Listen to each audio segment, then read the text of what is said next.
Oh, cool. I've got stuff I can pick up.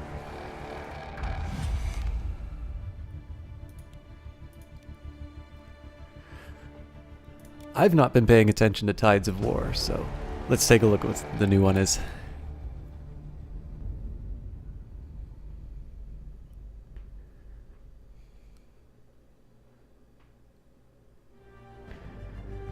In April 1940, a British flotilla moved towards the port of Narvik in Norway. German forces had entered into Norway in hopes of securing resources such as the Swedish iron ore vital to their war effort. As the flotilla approached land, both sides made preparations for the battle that would decide Narvik's future. So, as you can see, I missed out on the other the other Tides of War, which is a shame, but I had things to do. This is a really fun game. But we are here so that we can do the war stories. And I'll do another quick introduction. So the original plan had been to try and do everything in one big go at a lower difficulty than what I had done before. That didn't quite turn out that way. I still got a bit sidetracked, and I still got a little goofy in some of the strategies that I employed, and so I would get hung up on certain areas, actually very similar areas to the ones that I hit before. But that's not the worst thing in the world, because it's a really fun game, and it gave us a chance to talk. I did get a little feedback at the start that I was quite quiet at the beginning, so I will try to be a total chatterbox. But if you have not seen... If you haven't seen the first thing that we did of this, we've already done all the war stories. And I did them sort of at I did them at a very high difficulty, which meant that some of the story beats didn't quite have the same impact that they did. So for Under No Flag, if you are constantly redoing the final fight, seeing the huge number of German tanks heading towards you at the end does not quite have the same impact, because you already feel like you've been fighting against insurmountable odds. But what I've done, in addition, rather than just sort of retreading some of the old material, I am going to be, or I have been telling a sort of a lesser known story, usually a Canadian one from World War II, because I really like the fact that this game decided to go for the untold and unseen stories of World War II. Even if they take a certain degree of dramatic license with them, I think that was a really good call. And so I'm taking the opportunity between each of these stories to give another one. And in Under No Flag, we talked about Private Major. And of course, we also talked about a figure from sort of the colonial era who did a very similar thing. But what I'm basically sort of planning to do for each of these stories here is to try and take something that I think is... Normally I've tried to make it related, and the challenge that I'm going to run into with Tirailleurs is that it really is, I think it's probably the best example of an unknown story that probably needs to be told. And because this is a story of French colonists, while there is a French population in Canada, it's very hard for me to try and and spin that to a Canadian angle. And I'll try and confront the difficulty that I have with that at the time. And then for The Last Tiger, we're going to go over some slightly familiar territory here. It is going to be a talk a little bit about the world after World War II, but I'm getting ahead of myself. So we will go into Tirailleurs at medium difficulty, and I hope you enjoy the show. Provence, France, autumn 1944. The battle to retake Europe is underway. After Operation Overlord's bloody victory on the beaches of Normandy, Operation Dragoon begins a deadly incision from France's southern coastline. 500,000 Allied troops from around the globe advance through a country that has known occupation for half a decade.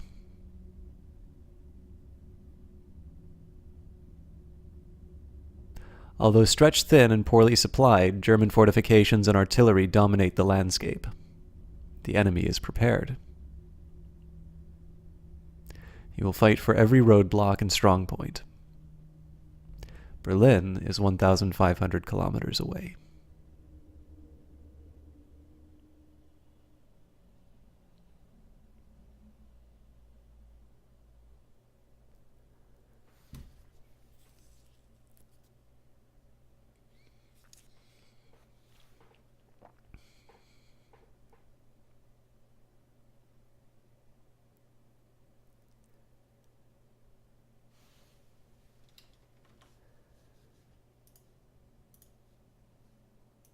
Sorry, the audio is going to be knocked out for just a second here. Soldats français courageux, prêts à se sacrifier pour leur patrie. Ces hommes, c'étaient des héros. Mais ils n'étaient pas les seuls à combattre. Je vais vous raconter une histoire que vous ne connaissez pas.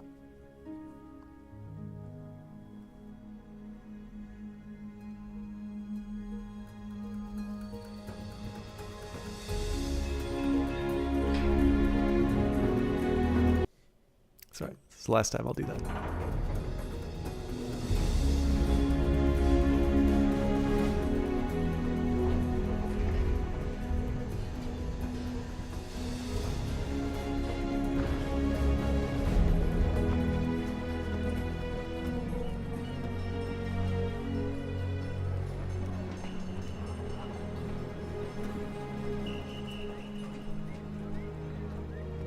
Deme. Nangadev. Idrissa, C'est pas possible. S'ils t'ont laissé t'engager, ça veut dire que ça va pas du tout, de... ils m'ont demandé de venir repousser les Allemands parce que tu es trop faible et trop vieux pour ça, Idrissa. Regarde-toi. Alors tu es venu gagner la guerre tout seul, c'est ça? Si ça peut te faire du bien, va dire à ta femme que tu as aidé, non? Moi-même j'ai une femme. Elle est trop jolie. Toi tu as quoi? On disait, nous sommes français. Nous sommes français. Mais une fois en France,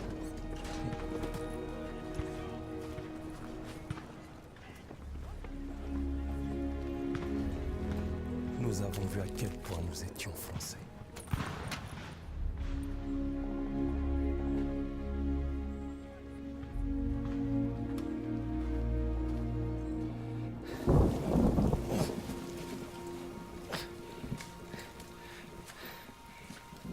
On va faire ça jusqu'à quand? Jusqu'à ce qu'on ait fini. C'est tout? C'est tout ce que l'on va faire? Écoute, les choses ici sont différentes.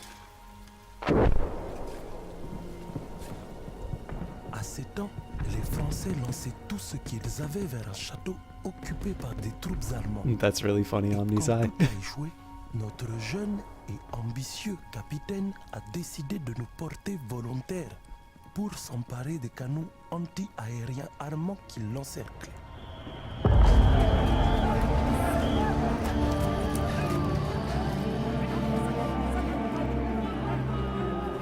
Hey, hey! Il faut garder ton calme. Joue pas les héros. Hein? Reste en vie, petit frère.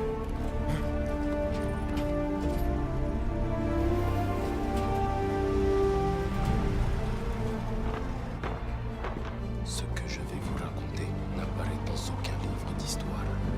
Vous ne croirez peut-être pas, mais n'oubliez jamais que ce qui est écrit est pas toujours vrai, et que ce qui est vrai est pas toujours écrit. Soldats à l'approche! Non! Non! Les forces ennemies attaquent! Ça va pas du tout! Je les vois pas! Sois fort, sois courageux. Here we go. And my mouse isn't working. There we go. That's really funny, Omnisci. I'm glad to hear that I'm fighting for viewers against Ninja. I will do my best not to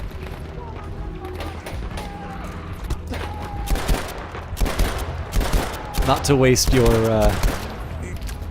time or the opportunity to entertain you.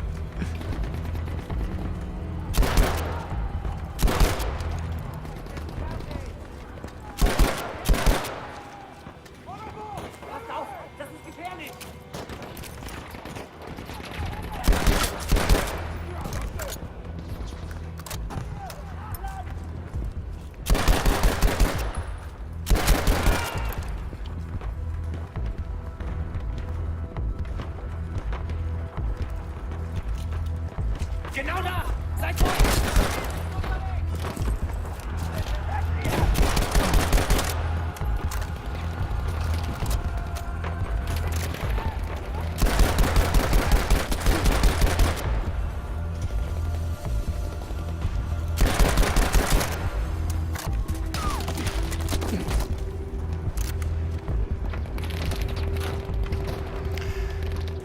Okay.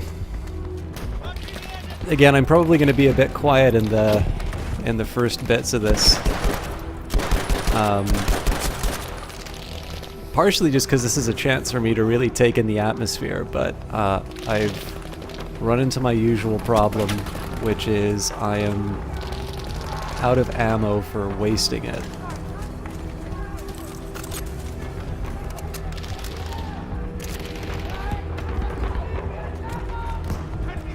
I got 8 shots, I need to make them count.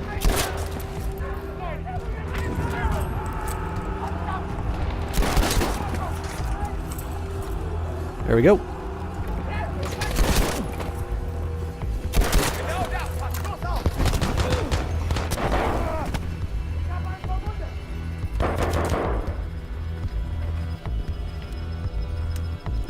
That's my fault for not dealing with the barrel. So I know there's a support.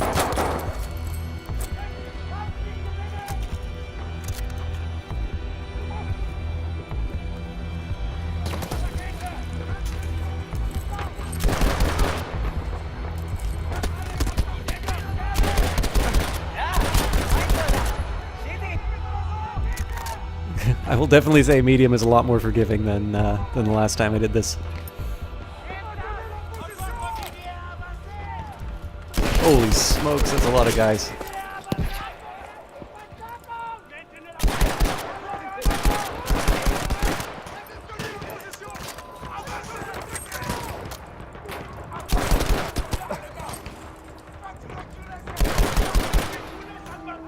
On a réussi, les gars!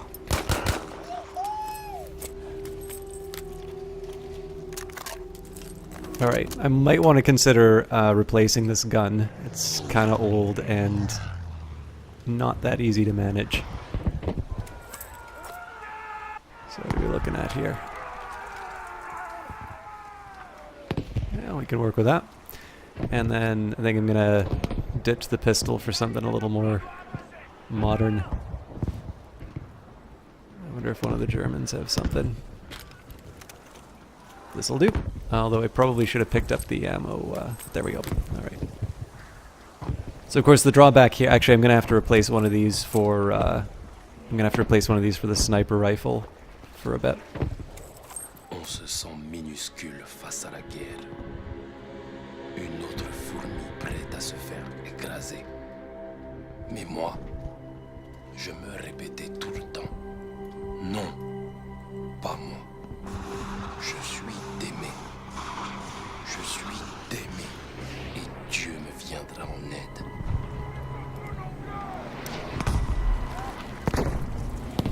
You know what, I can't really justify this.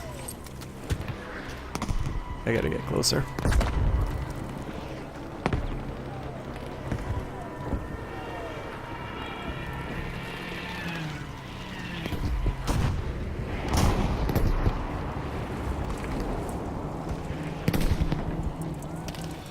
Okay, this gives me something to work with. Ah!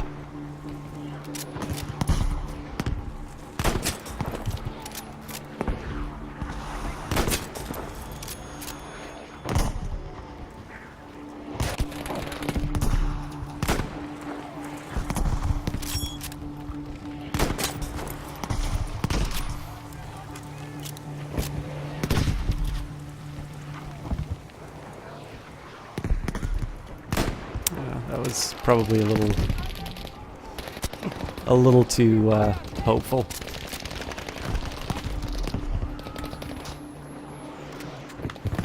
Okay, so the problem is these things are doing exactly what they're supposed to and keep me from.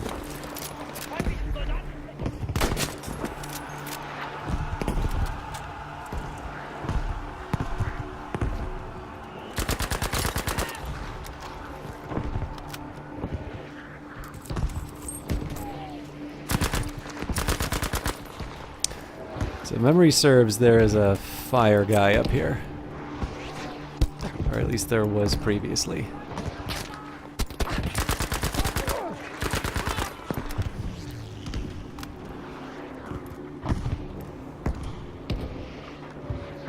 Yeah. So I gotta be a bit careful.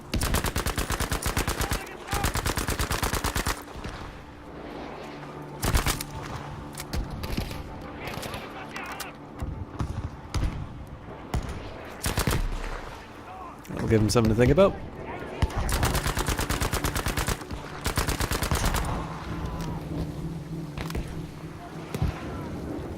Also gonna be much needed. Holy smokes, there's more than one. Oh, I screwed up.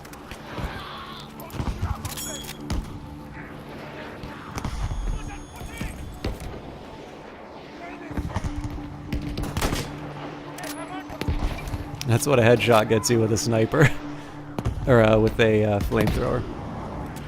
So the dilemma that I have right now is whether or not I want to use... Hello, Ragnus Domi. You're playing Cultist Simulator, got distracted. Hope you didn't miss any Canadian trivia. Absolutely not. I also started late, so you missed that French accent that I know you love so much. But other than that, you're all good, and I think you're particularly going to like the first story that I tell after this one.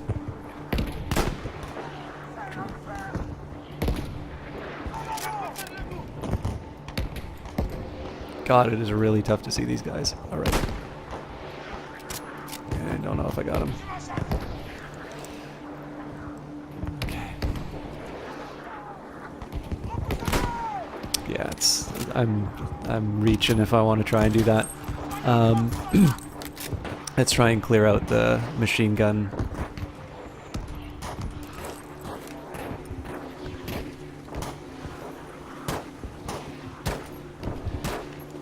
It's a bit of a thin crowd tonight, Domi. I think that's probably because I'm starting so late, which is entirely my fault.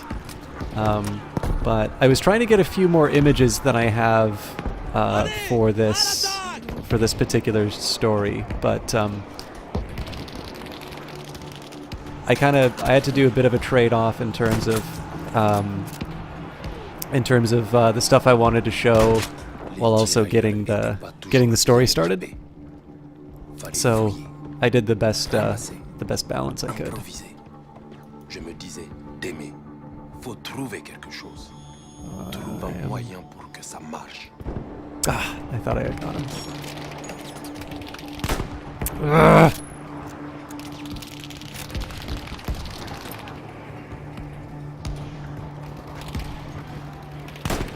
That was not a good shot. Okay, I'm going Rambo on this.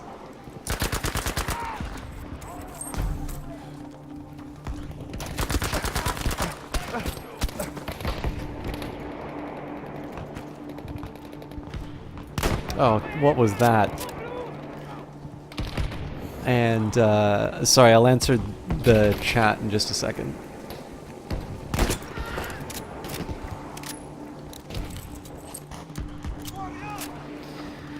I need to find something to go boom. Oh.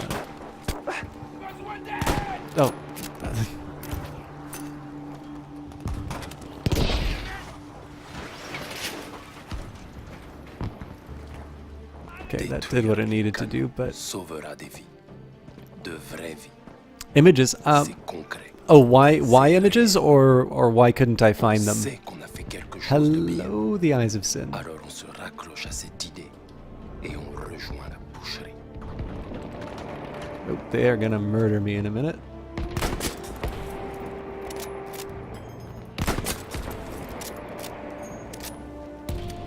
I'm gonna reload this in case I get some good opportunities, but...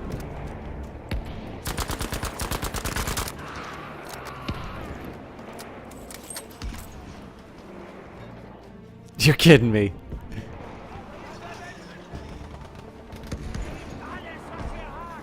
Okay, I hear him, I just can't see him.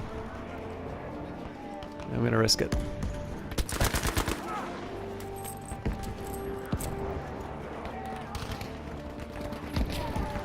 I still don't have any... Oof. This might be it.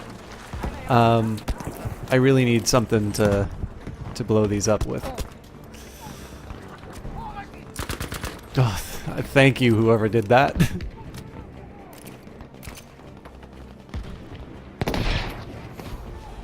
Oh, there we go. That's exactly what I needed.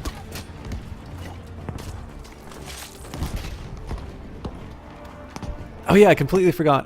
Machete can take down and pick up 10 new weapons without dying. Oh man. I'm not sure I'm going to be able to do that, but...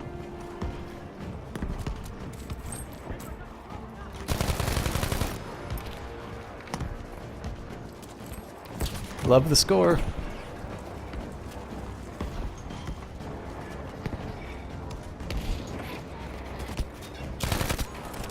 Oh, well, don't think I'm gonna get the without dying.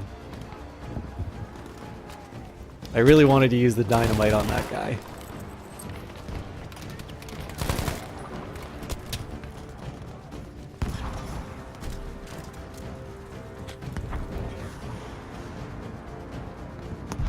And apparently that was not enough to take out the gun.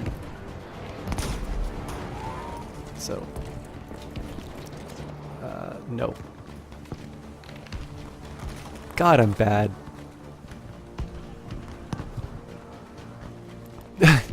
Yes, Lemony, I was trying to, the images were part of the reason why I was tied up.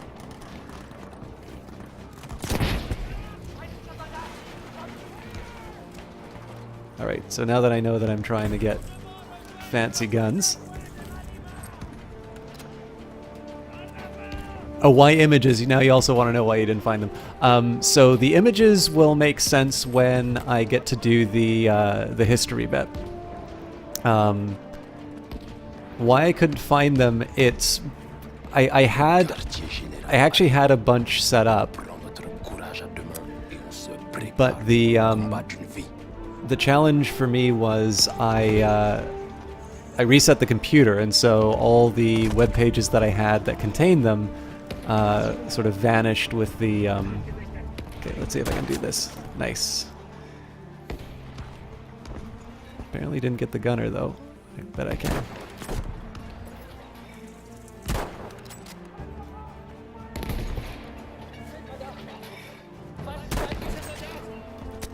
Hard target. Oh, come on.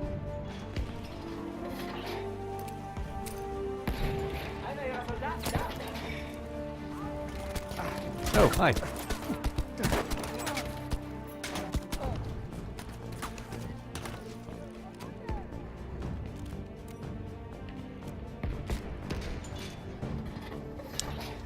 Normally, yes. It just so happens that that one I had, like... I wound up sort of over... Basically, it keeps one full history, and because I'm gonna die.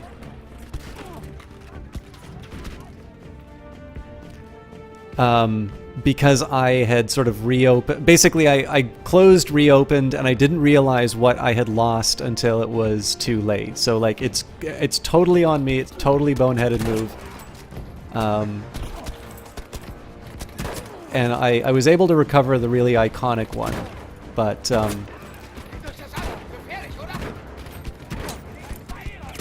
oh, I don't know why I tried to.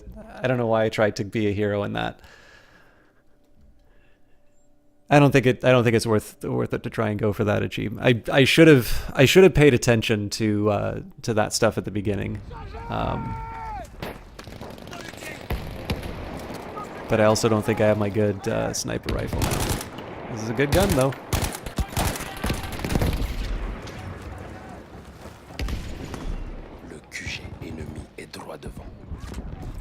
sais que ce combat sera pas facile. Yeah, exactly. And again, I think you guys will get what I need from what I've got. I actually got a chance to rework some of the text. And I actually found something that I wasn't expecting to find. So there's, I think, something that's a lot more satisfying in this by the end. Maybe save that for later, my friend.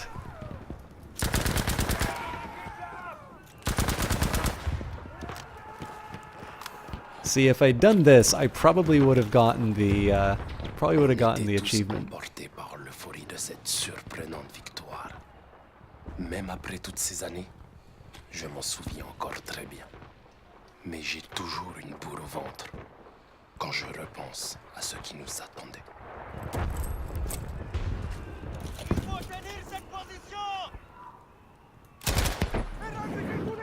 That was just so I could.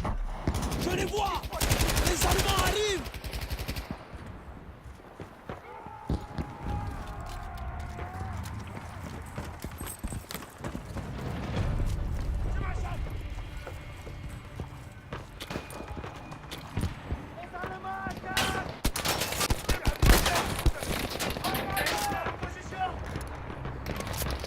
I was thinking I might be able to take out the driver. That was a terrible idea.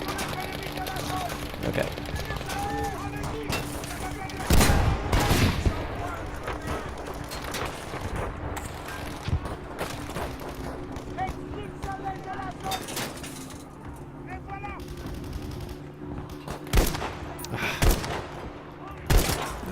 I did not realize that thing didn't need the bolt action.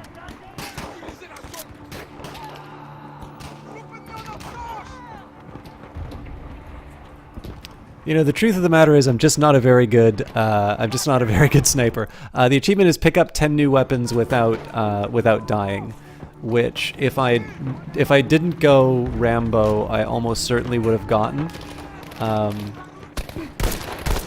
Oh, what am I doing? Come on, there we go. I thought I had the I thought I had a real gun equipped.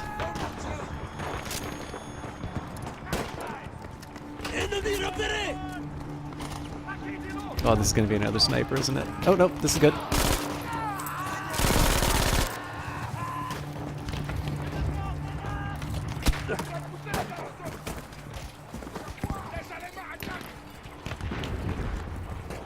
Need more guns to equip.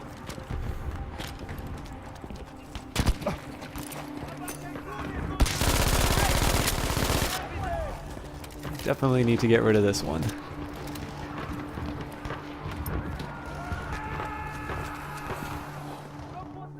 I just need the ammo, man.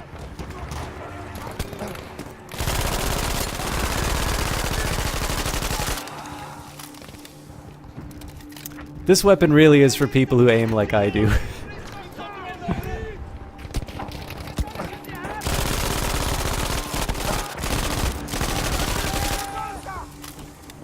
This thing is really exciting to aim when you just cut loose with it.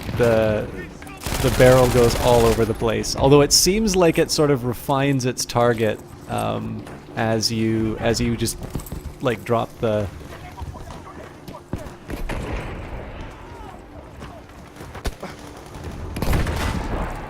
Oh crap!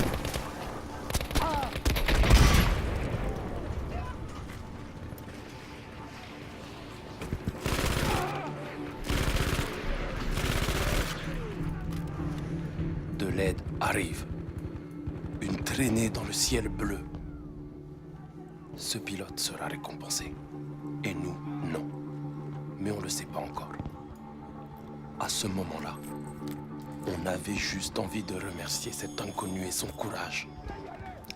I gotta find the good gun. Yeah, so I messed up on that achievement, but such is life.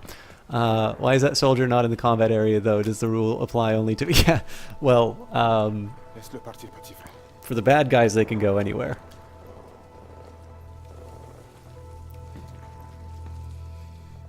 I hope you're all doing well, by the way.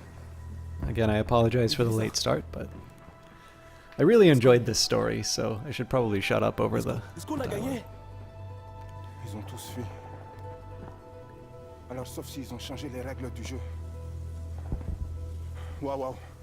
On a gagné. On a gagné? Cessez le feu! On a gagné. On a gagné! Yeah, they don't play by the On les rules. a eus! On les a battus! On a Oh, and gagné! Isafson, you're not late at all. Actually, I just started, so I hope you're well. Rassemblez les armes I et hope les you're munitions. still here. Lisa, attends. Qu'est-ce qu'on fait maintenant? Viens, on y va. Il faut qu'on continue là. Faut te reposer, petit frère. Tu es vivant. Peut-être ils nous donneront une médaille de... Mais il faudrait prendre ces canons pour recevoir une médaille. Démé, on n'a pas de commandant. On ne peut pas avancer sans soutien. Tu en es sûr? Idrissa, tu es comme moi, allons. Allons les combattre. J'ai une famille. Des enfants. Mais regardez-vous. On a déjà fait mieux que les meilleurs soldats français. Alors je vous pose la question. De quoi d'autre sommes-nous capables? Si on avance, et si on neutralise ces canons, les livres d'histoire parleront de nous. De la reconnaissance, du respect pour nous, pour nos enfants. Alors on va prendre ce poste et leur montrer à tous qui nous sommes vraiment. Allons-y! Allons-y! Allons-y!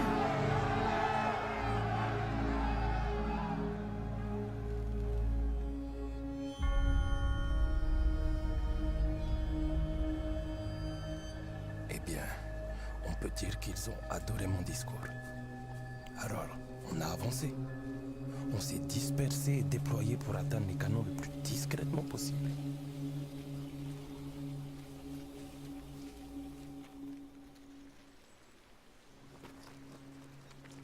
On a été séparés d'une partie de nos hommes.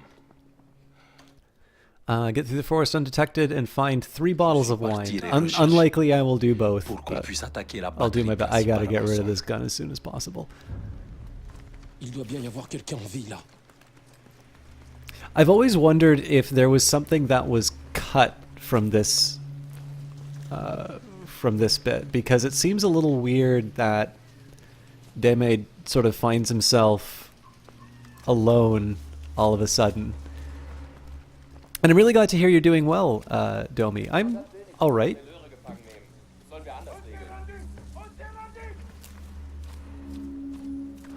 Again, I'm a little disappointed with myself. Eek. Mon Dieu, repose en paix, mon frère.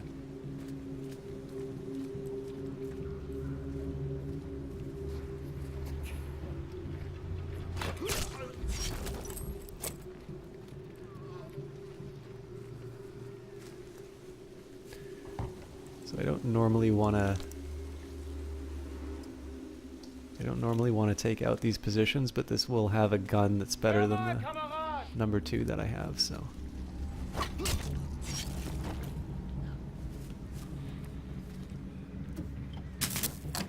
Essayez de communiquer maintenant.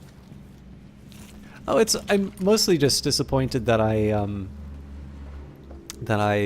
took so long to get started, because I know, like, I really like sharing these stories, and I know that if I start too late, especially on a Friday, for a game like Battlefield, there's just less of an audience for it. So it's just kind of the difference. You know, it's not even a channel growth thing so much as I really like the idea of being able to share this stuff with people. And I know that if I don't keep good habit... Oh, come on! So much for the achievement.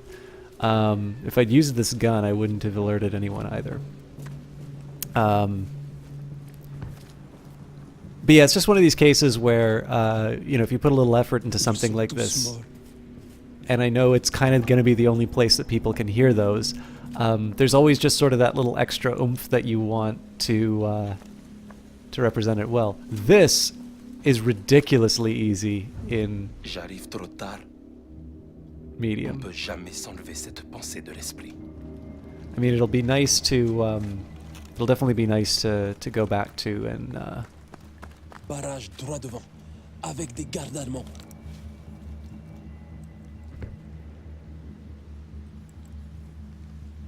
on my own time. Faut pas que les patrouilles allemandes me voient. This should be a straightforward one to get through.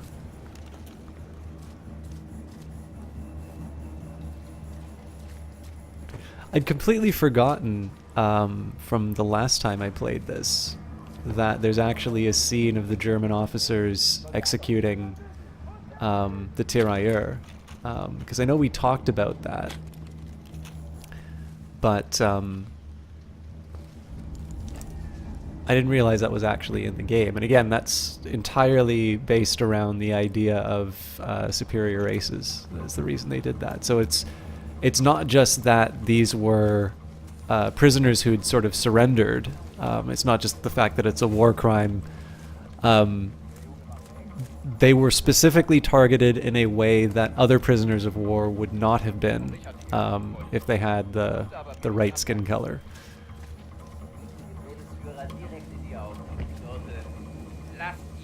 So I'm going to try something a little silly here.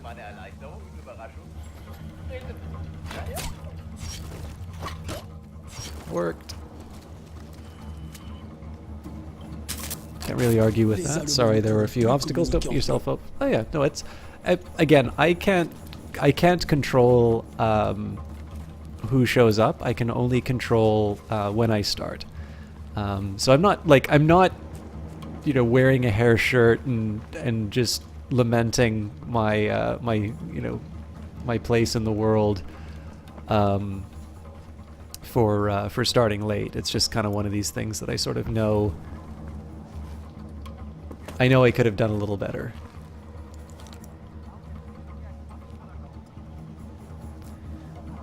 So I mean, now I know why the wine is part of the... You're kidding me. Now I know why the wine is part of the achievement. Oh, this is going to alert everybody.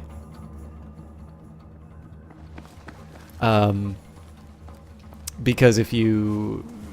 Like, the routes you can find through this are just so easy. I don't think this is the right way, because there should be a couple of guys just up here, but I'll see if I can use a lure to...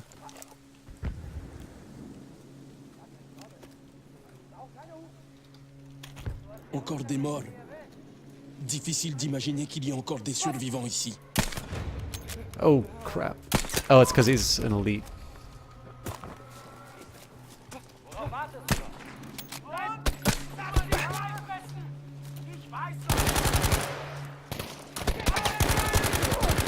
I blew it.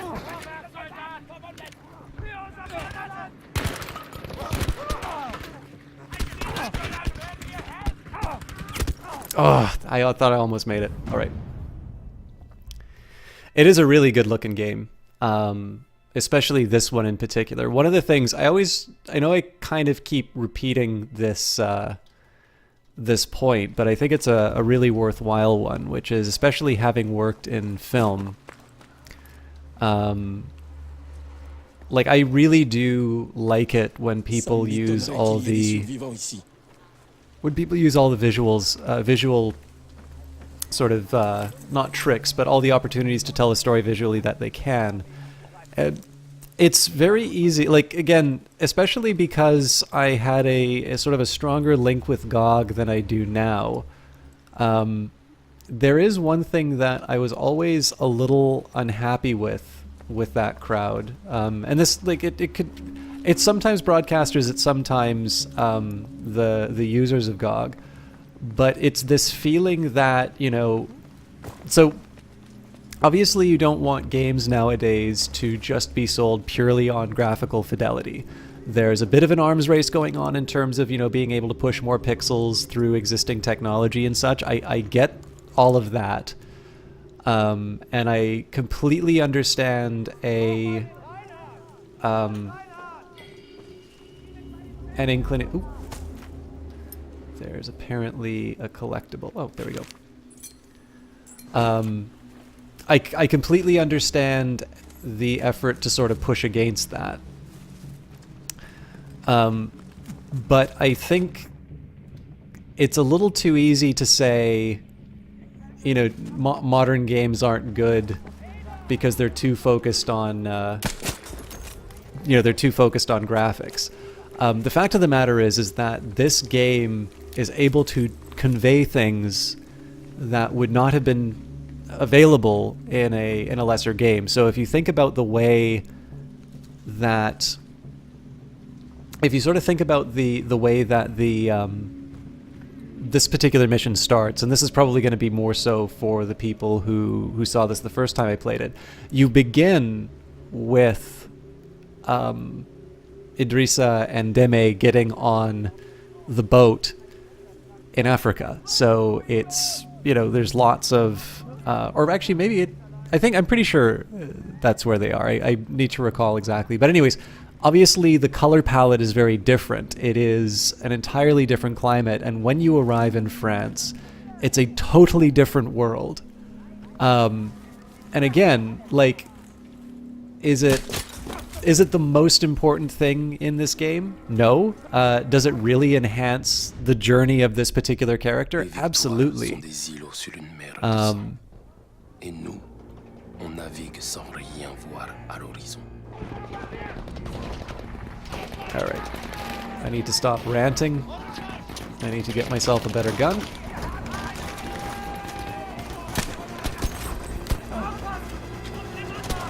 Oh, come on, Deme, you can do this.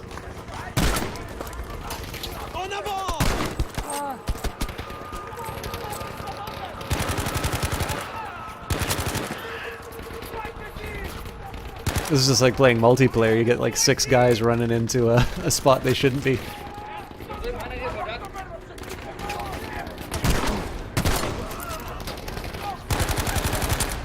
Oh, I'm done for.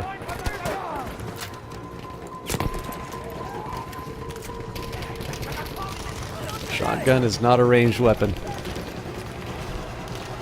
Okay, let's take out that AA gun.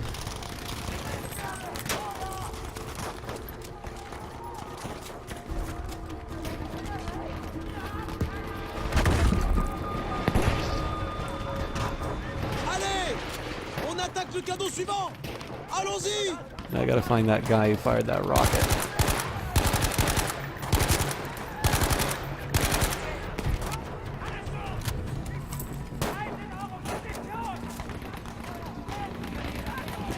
Vive la France!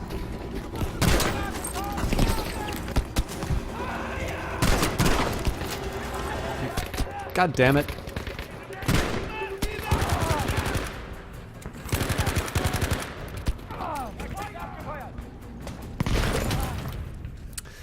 My bad.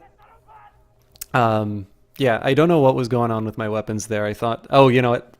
I moved my hand slightly to the right, so I was taking going from 2 to 3, not 3 to 4. All right.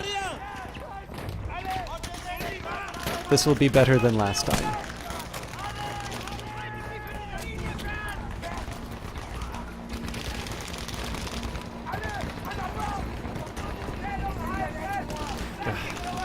I'm so disappointed. Oh, come on.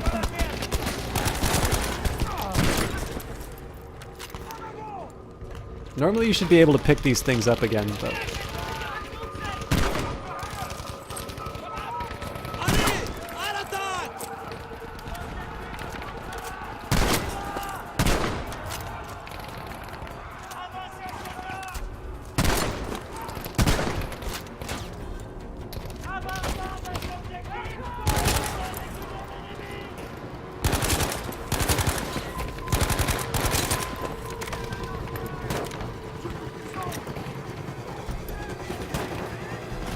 I hope that's enough. It was not. Throw it, you... Oh.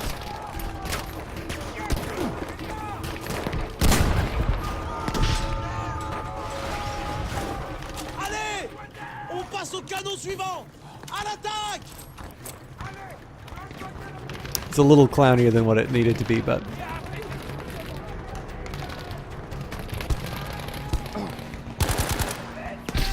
That guy's gonna fire a rocket if I let him.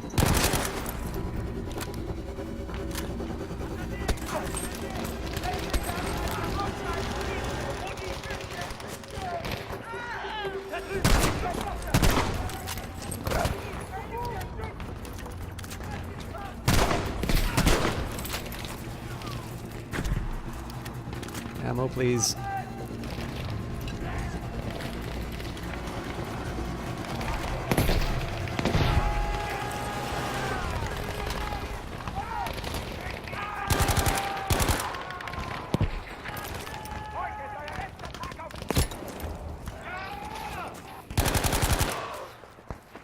So this is one of the things that I also like about the multiplayer, which is sort of maybe not exactly as I'm playing right now, because obviously I've gotten back into the I'm playing on medium, so apparently I feel immortal mode. But one of the things that's really great about the multiplayer is that flanking counts for a lot more than it would in some of the other games. I think I might be done, but let's see if I can reload in time. Okay, let's get the shotgun up.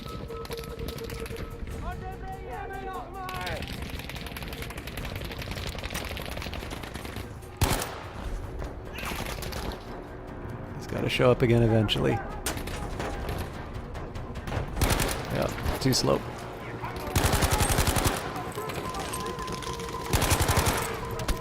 But yeah, so the nice thing about this one is that obviously I'm not great at the first-person shooter part, but I have really enjoyed the process of sort of playing through multiplayer for its strategic dimension, which I think is sort of heightened by the fact that it's very easy to die in this game and it's very easy to run out of supplies. So this means that, you know, in the end, you're going to still have to be able to sort of take positions and outplay your opponent. But obviously, if you can rely on your opponent making foolish decisions as far as their resources, like if they're going to be wasting,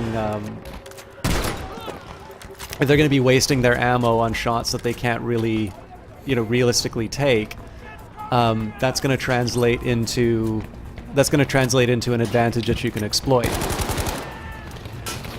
Also, people, you know, not checking around corners like that. Obviously, that's an AI thing, though. Okay, I only got 2 shots, but...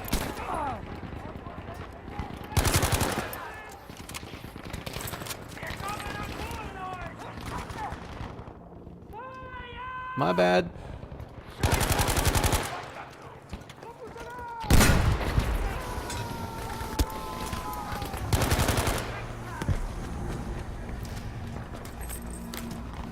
Alright, what are we trying to do here? Get through the forest undetected. Oh yeah, well, too late for that.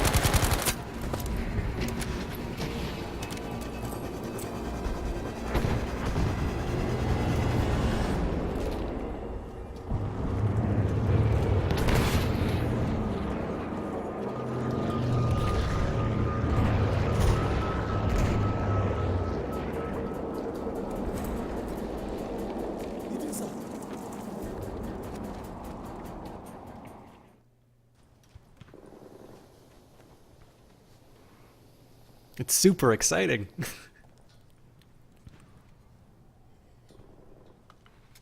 Idrissa, te voilà. Je savais que tu t'en sortirais. Regarde ça. C'est ça que tu voulais, hein? Je t'avais dit qu'on ne devait pas avancer sans soutien. Mais on a gagné. Les Allemands prennent la fuite. Ne vous approchez pas, espèce de Schweinhund. On n'avait pas gagné. On n'a pas en retraite. Vous allez crever. Vous êtes cernés. On va contre-attaquer et vous écraser. Personne ne saura jamais que vous étiez là. On va mourir. Ma femme, mes enfants. On va mourir. Regarde ses yeux. Tu veux vraiment que ce soit lui qui gagne? Il nous déteste parce qu'il pense qu'on est inférieur. Si on recule maintenant, tous ces hommes seront morts pour rien. Attends. Ils pensent qu'on va rester là ou bien battre en retraite. Le plus gros de leur force se trouve dans les bois, donc... Quel est le dernier endroit où ils s'attendent à nous voir?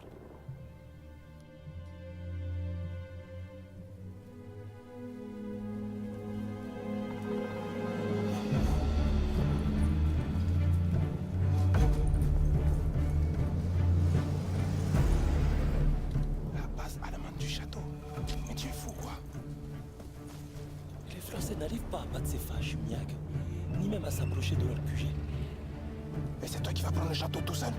Imagine leur tête si on arrivait à se faufiler par arrière et qu'on le capture. Ce sera quelque chose à raconter à nos enfants, Idrissa. Surtout toi qui es très vieux maintenant. À leurs yeux, on passera pour des rois.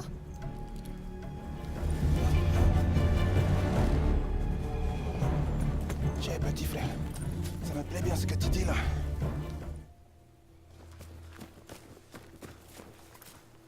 Oh Des yes. émetteurs radio là-bas et des canons de campagne sur cette colline. Ça va être un sacré boulot de tout saboter. Témé, prends ce lance-fusée. Tire avec pour nous dire d'attaquer. I remember all the time that I spent on this one. Quand on doit passer à l'attaque, n'oublie pas, nos vies dépendent de ton jugement. Now, unfortunately, I don't think I have the sniper rifle, which would have been really helpful for this one. But I will work with what I've got.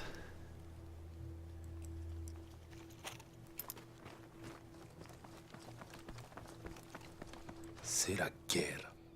Une grosse machine dégueulasse. Sans répit. Sans pitié. Une fois dedans, Drat. il n'y a que deux solutions. La mort ou la survie.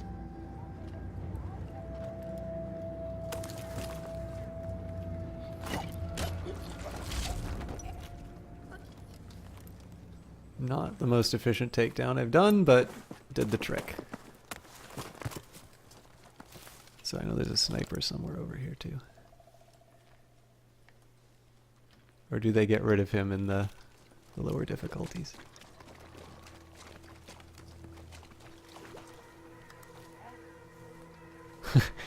We did! Okay, he's gonna wreck me in a minute. But if I go out and around... Oop, this is too far. Doesn't let me go through the...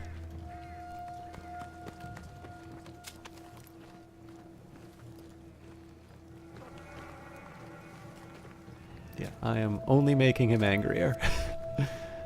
But let's see if I can find where he's headed. The trick on this one is I can't shoot him, because that will... I'm pretty sure they are.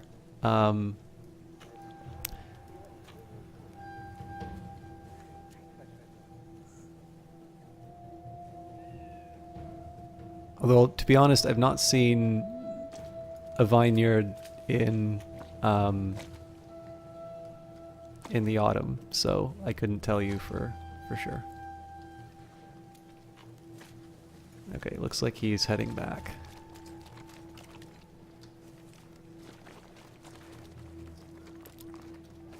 So the key on this one, I need to use lures in a clever way. Soldat allemand droit Ah, devant. crap. You're kidding me.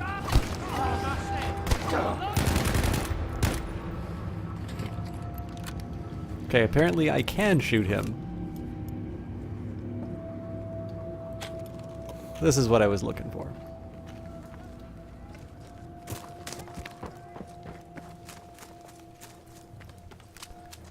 So, because this one isn't silenced, I gotta be careful with how I use it.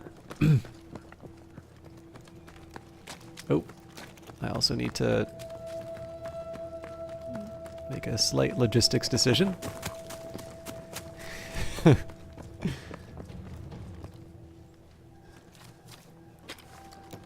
As much as I like the shot, I am not normally somebody who uses shotguns in games. Oh, they took away all my ammo for that. That's a nasty, it's a nasty piece of work. So in theory I get 20 shots on this thing, but obviously I'm gonna mess up some of them. So.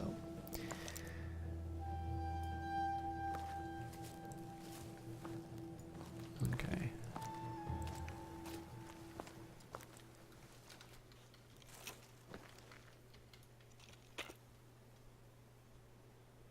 I think this will be loud enough to alert people.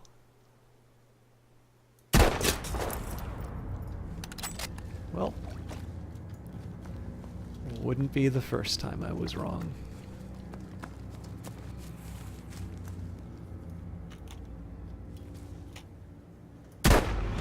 No way.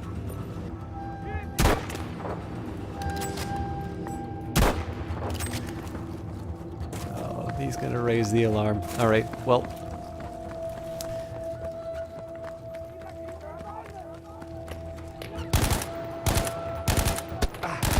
This is a terrible use of ammo.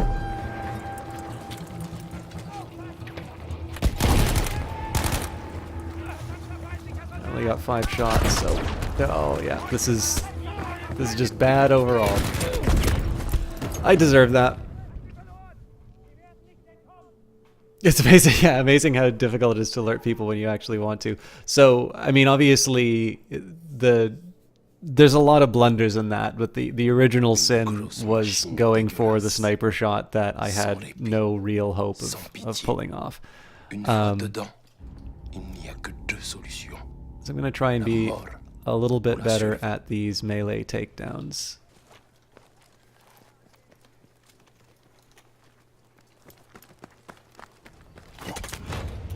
This is so dumb. So they want neutralize the first outpost without using the flare gun and blow up the first outpost objectives without having been detected. Presumably, it does not count the alert that comes when you actually blow everything up. I am going to try a slightly different approach here, though. I do need to still get rid of the sniper. I think I'm actually going to try going in through the front door, though.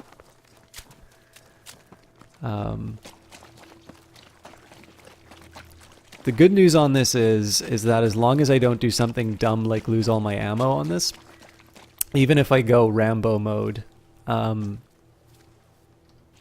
should still be able to take this without too much trouble.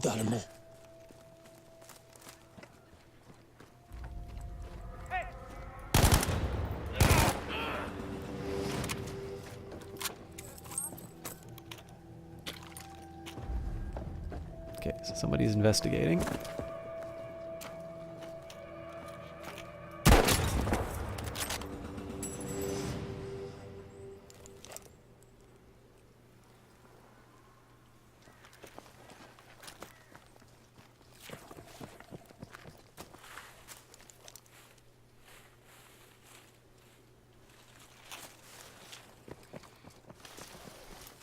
Obviously, I've abandoned the front door approach, but...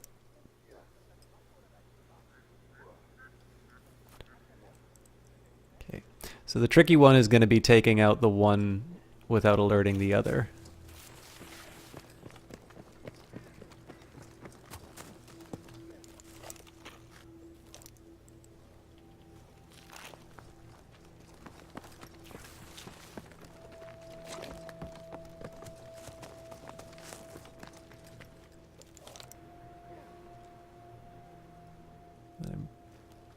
Got that guy. Oh yes, there's also the guy at the front door, which I did not deal with.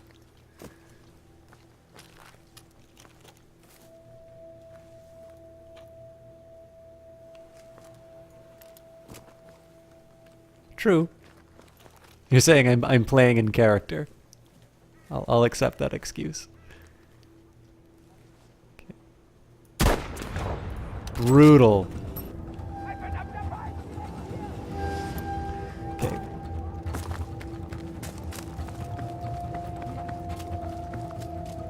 There was definitely a guy just here.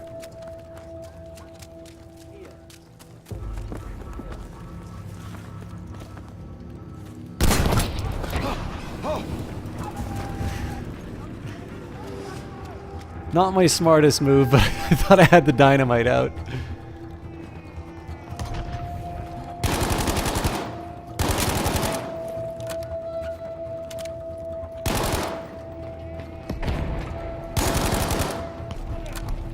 Tank's looking the wrong way. But these guys are looking the wrong way too.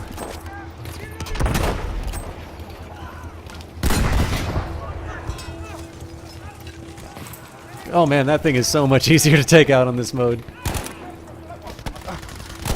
Oh, that's an ally.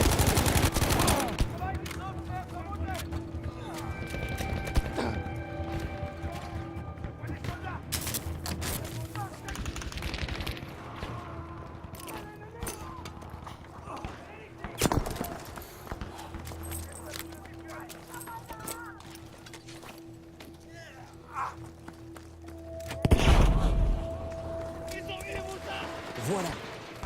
Cette arme ne fera plus couler le sang de mes camarades. Well, I'm glad it took pity on me for that. Ego Akaran, thank you very much for the resub. Believe that's half a year, is it not? Oh wait, it says 6 months.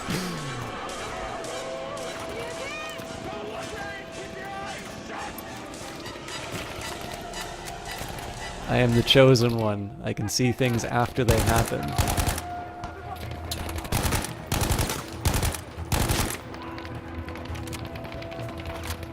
How are you doing? Thank you very much for your continued support. I hope you're having a good time, and I apologize for not being a little bit more interactive.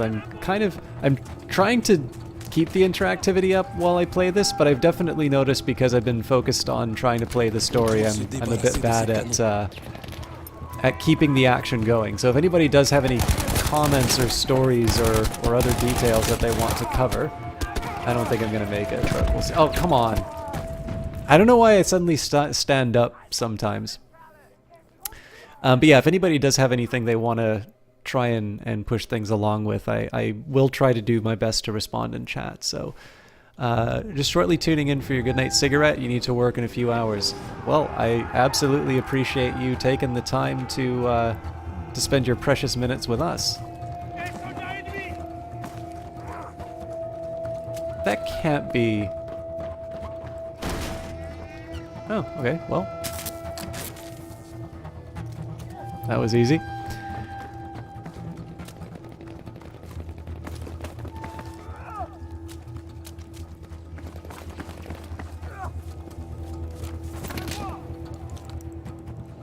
I'm just trying to paint what I can before I have to commit.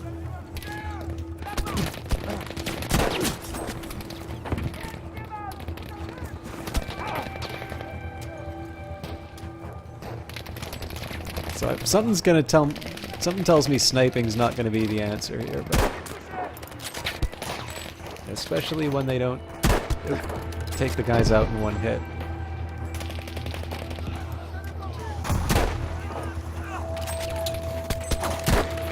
Okay, too many guys with rockets, and I'm not a good enough sniper.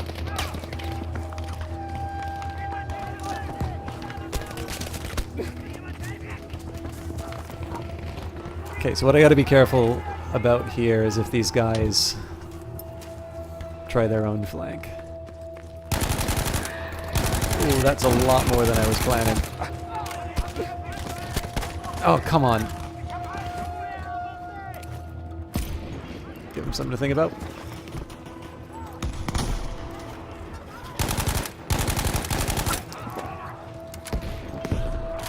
So I'm gonna try and go up and around to...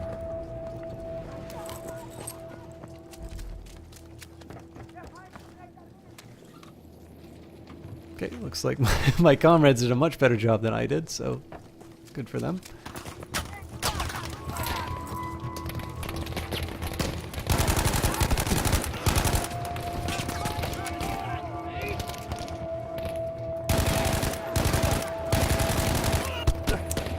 So the real problem with the spray and pray approach is that I'm using up a very scarce resource. There are not too many places you can rearm when you're pinned down like that.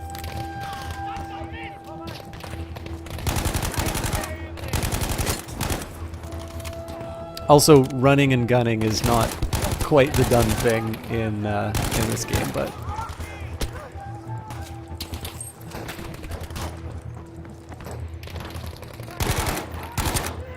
good lord. Okay, only 12 shots. I think we can make something happen with this though.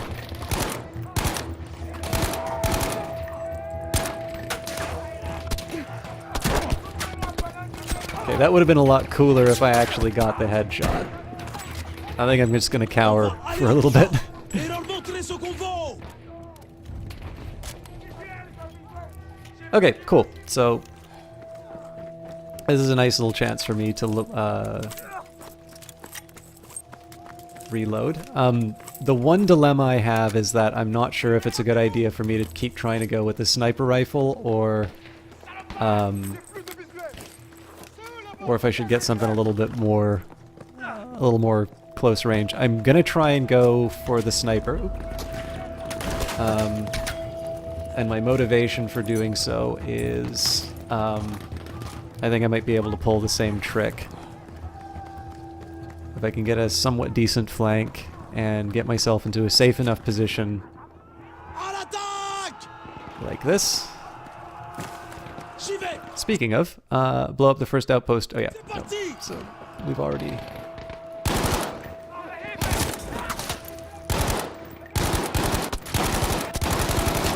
So obviously I don't need the On doit se sniper débarrasser de ces canons. for this sort of stuff, but...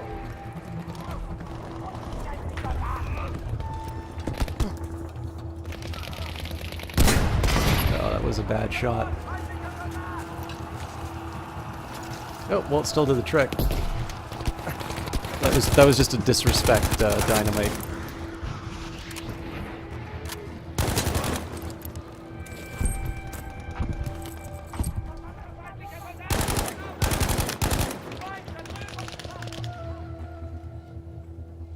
There's definitely another. Oh, there's two. That's almost certainly not going to make one. Oh. Gives me more than I thought it would.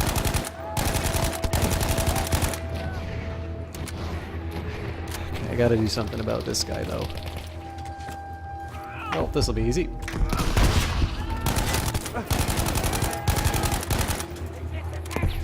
I also need to kill that alarm, but...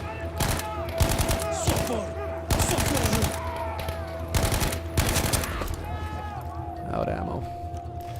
And last I checked, sniper rifles are not melee weapons. I am mistaken.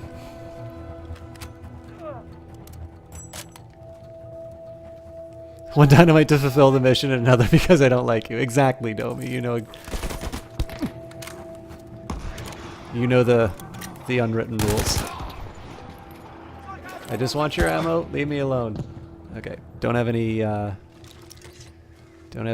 grenades left, and I don't think I can throw this far enough. So I'm gonna be a total cheater. Oh, he figured out he's in the wrong spot. Oof. Who did that? See, the problem is, I'm almost certain that's a flamethrower around the edge there.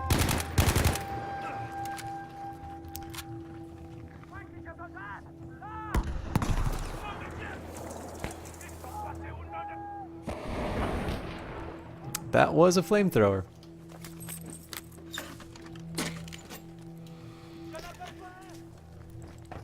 I'm not sure if there's any actual strategic reason to do this, but on the odd chance that we suddenly have every German soldier behind us. Oh, also this gives me a chance to pick up some more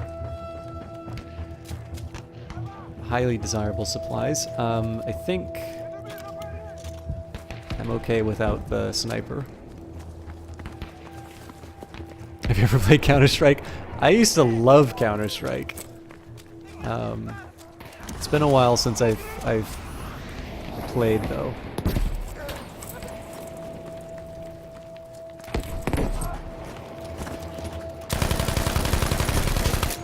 That's how we can take care of the flamethrower. Please reload in time.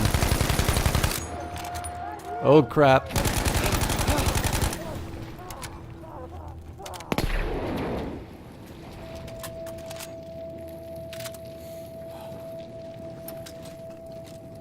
So there's still one guy. Yep.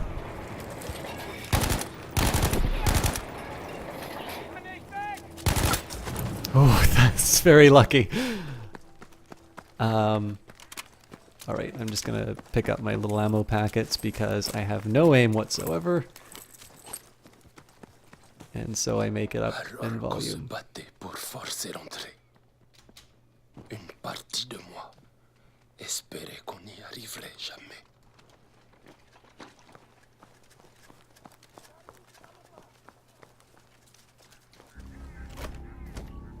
Allez! Allez! Allez! Poussez-toi!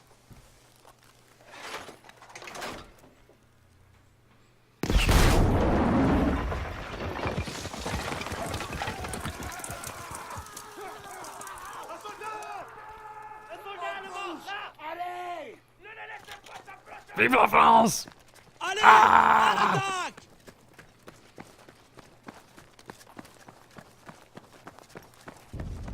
On n'était pas des soldats d'élite super équipés comme les Allemands.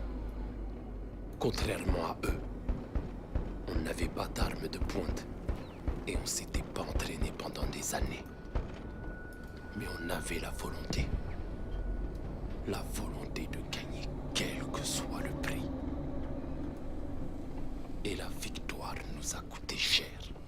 En sang, en sacrifice et en vie humaine.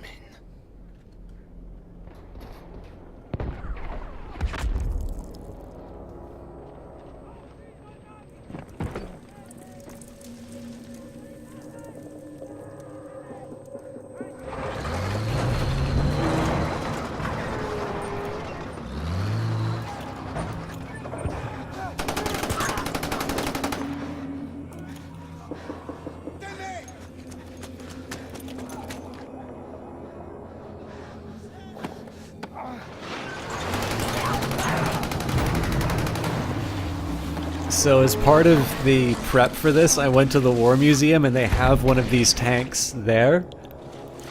And I basically thought, I was like, okay, so Deme's about this far, this is what he's looking at. You have no idea how insignificant you feel face to face with one of these things.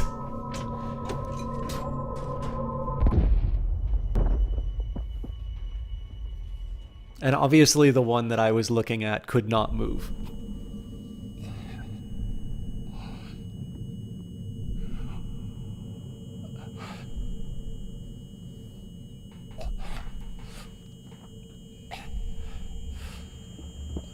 Idrissa!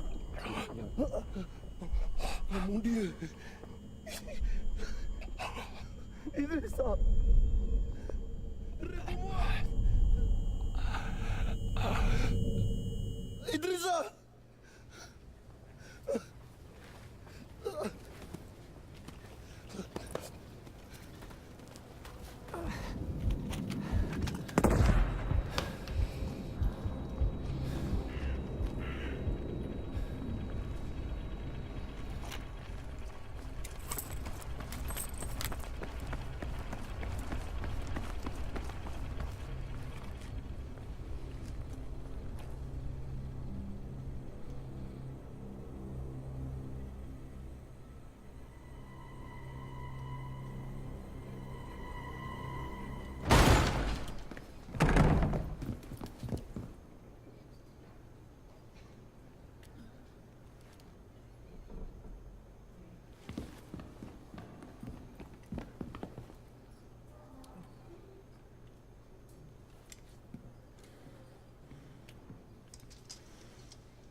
Regarde, Idrissa. Nous sommes des rois.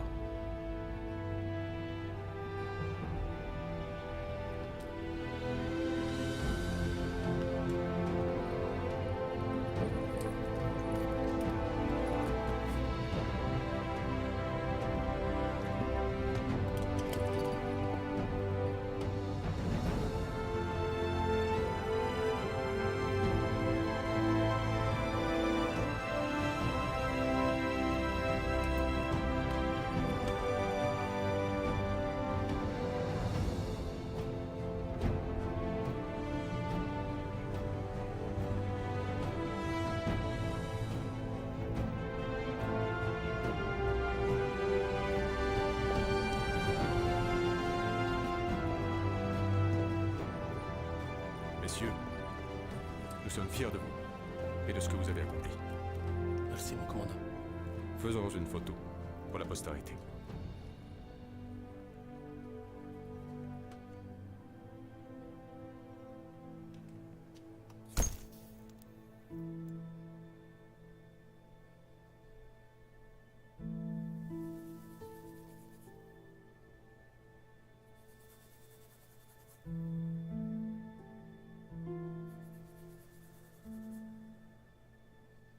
Quand l'armée française a libéré Paris, ils ont retiré tous les soldats noirs. Ils les ont remplacés par des visages plus familiers. Mais moi, je sais ce qu'on a fait. Et à quel prix. Et j'en suis fier.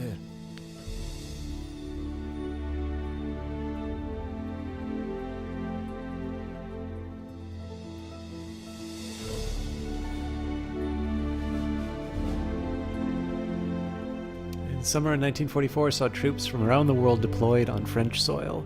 The Free French Army, France's colonial riflemen, and her international allies. Many came to fight for a country that they had never seen.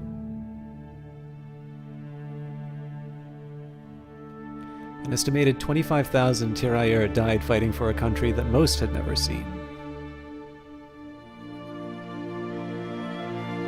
In 2010, France granted full military pensions to 30,000 surviving colonial veterans from Africa.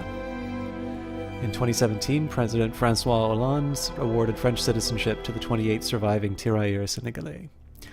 Over 200,000 tirailleurs fought for France.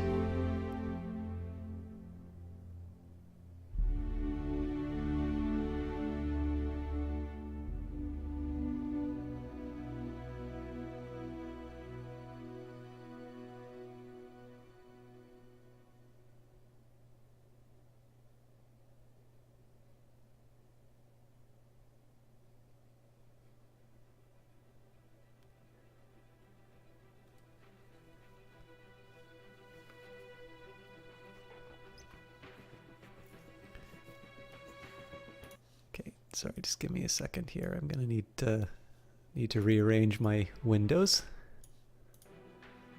Oh dear. All right, I think I can make this work. So, the third story I'd like to tell you is one that I find a little bit difficult. Because one of the things that I can say that I like so much about Tirailleurs is that this is unquestionably one of the stories where I learned more about the world through its mere presence inside the game. You know, I had a pretty good idea about the Special Forces, more so the Special Operations Executive, but also things like the Special Boat Service. And I at least had some inclination of resistance in Norway and the nuclear program, the German nuclear program, and specifically the heavy water in Norway. But the Tirailleurs was really something that I knew nothing about, and it's sort of like what we talked about at the very beginning, which is that when you are presented with new information inside of a game, you know, you can take it at face value. It's a perfectly enjoyable story on its own. But obviously, the whole point of this is to talk about things that people don't necessarily know. And so, you know, for me, that was my opportunity to pick up on, some other details. So the reason why I feel a little, I find it a little difficult to bring up my third story here is that I'm sort of stepping on this particular story where, this is one where really, I think a lot of people, I can't obviously speak for others, but I certainly don't know of a lot of people who say that they knew about this story before Battlefield 5 came out.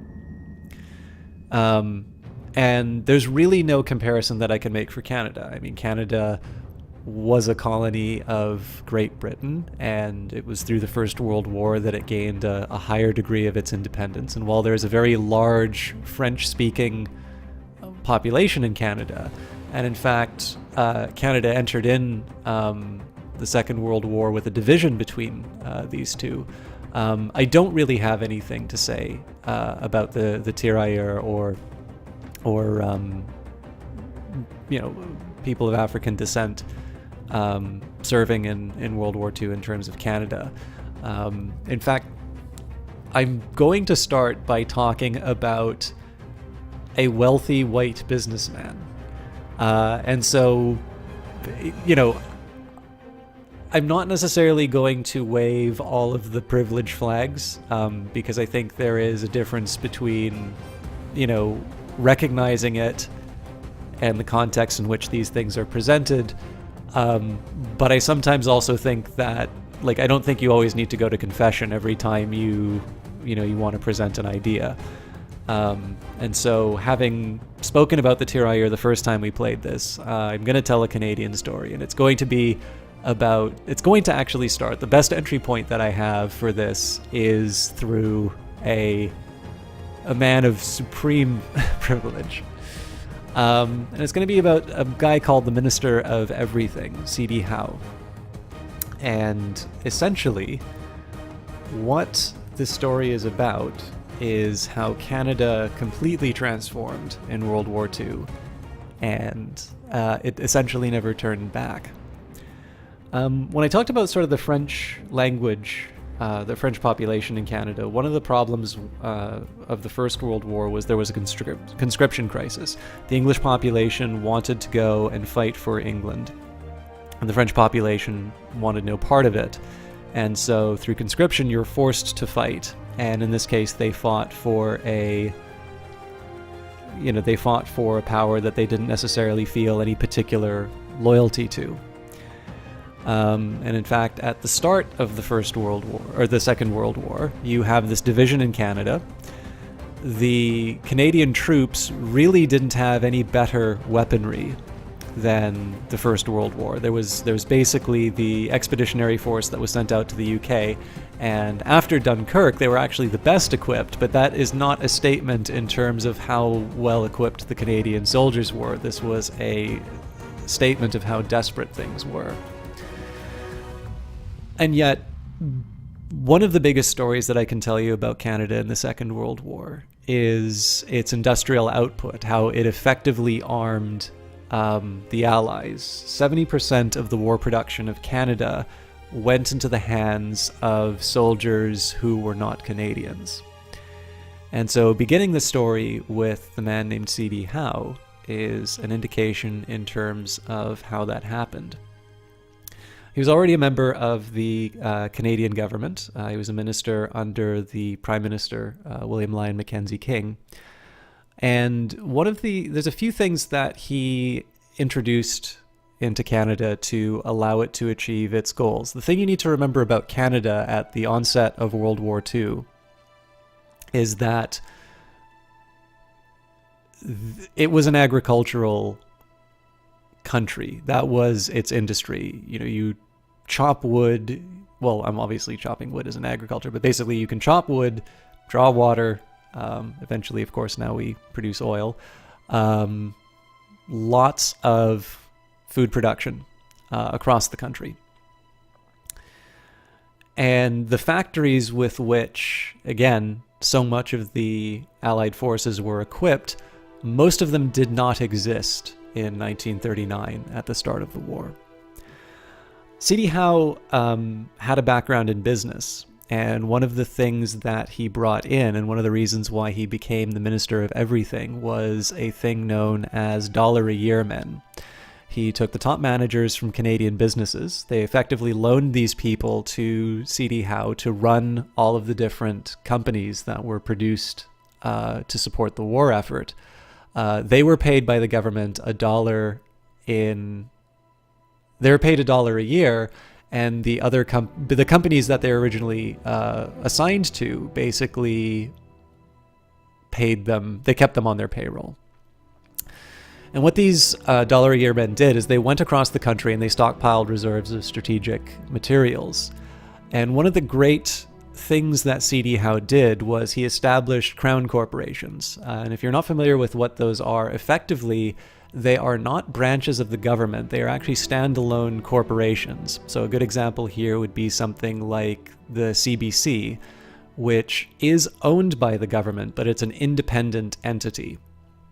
And over the course, and effectively what C.D. Howe was able to do was he was able to identify where the private market was able to supply, and where there was a gap, he was able to establish a private corporation. And over the course of the war, he produced 28 crown corporations. They all reported directly to him. They did not speak to Parliament. And they did everything from secret projects to manufacturing tools that would be needed elsewhere in the supply line. After setting all of this up, he needed to go to Britain to discuss the Canadian supply for the war effort. But this is the period of time where the Germans are blockading the United Kingdom. And the ship that he was on was actually sunk by a submarine. He survived the 8-hour stay in the lifeboat and the subsequent rescue, but that was not true of everybody who went on that trip. One of his aides was killed trying to climb from the lifeboat to the rescuing ship. But he made it through. And effectively, Canada sort of overnight, well, not overnight, but Canada was transformed from an agricultural to an industrial economy. But there's another problem. You need men for the war effort. And so the question is, who is going to be in the factories? And of course, you probably already know the answer to this story. But there's going to be a couple of surprises for you in terms of where they went. At the beginning of the war, there were 11 million Canadians. Obviously, I can really only communicate these kinds of stories in terms of statistics. But at the beginning of the war, there were 11 million Canadians, and just a little over 500,000 women were in permanent employment. During the war, the peak hit somewhere about 1.2 million. And I believe that would be working in the factories and that. I'm not including that inside the women who served in the armed forces. To give you an idea of the kind of work that they did, 439,000 worked in services, 373,000 served in manufacturing, and 4,000 served in construction. So this is not just idle work that's being done. There was definitely domestic work that was performed, and there were certainly a lot of women who essentially filled the roles that were left by men. So if you consider a farm where you have a husband and even something like 9 sons that are going off to Europe to fight, you have women who are driving the tractors, taking care of all of the farm work effectively by themselves. But this is I think one of the most interesting things, and this is one of the things that I think is very easy to overlook. There's almost this pornographic obsession with the sort of stuff that you see in World War II movies. There's almost this really weird obsession with, you can never say anything but the most hallowed statements of, the beaches of Normandy or whatever. And obviously we remember these things and we have a respect for them for a reason. But I think what sometimes has happened in these cases is that we begin to underappreciate the other efforts. The home front is something that's required. You don't have an army if you don't supply it. And this is one really key difference that you see. Hello, Exotic Tickler 69. We're doing in-between stories and trying to tell a little bit of Canadian history in between each of these stories here, so we'll be moving on to The Last Tiger in a little bit. What you have in Canada is you have a country that's willing to basically change the face of the workforce. It's not the sort of thing that women do. Women don't work construction. Women don't work in manufacturing. But again, in a democratic society, it's one where they were able to transform the workforce and to be able to fill that need.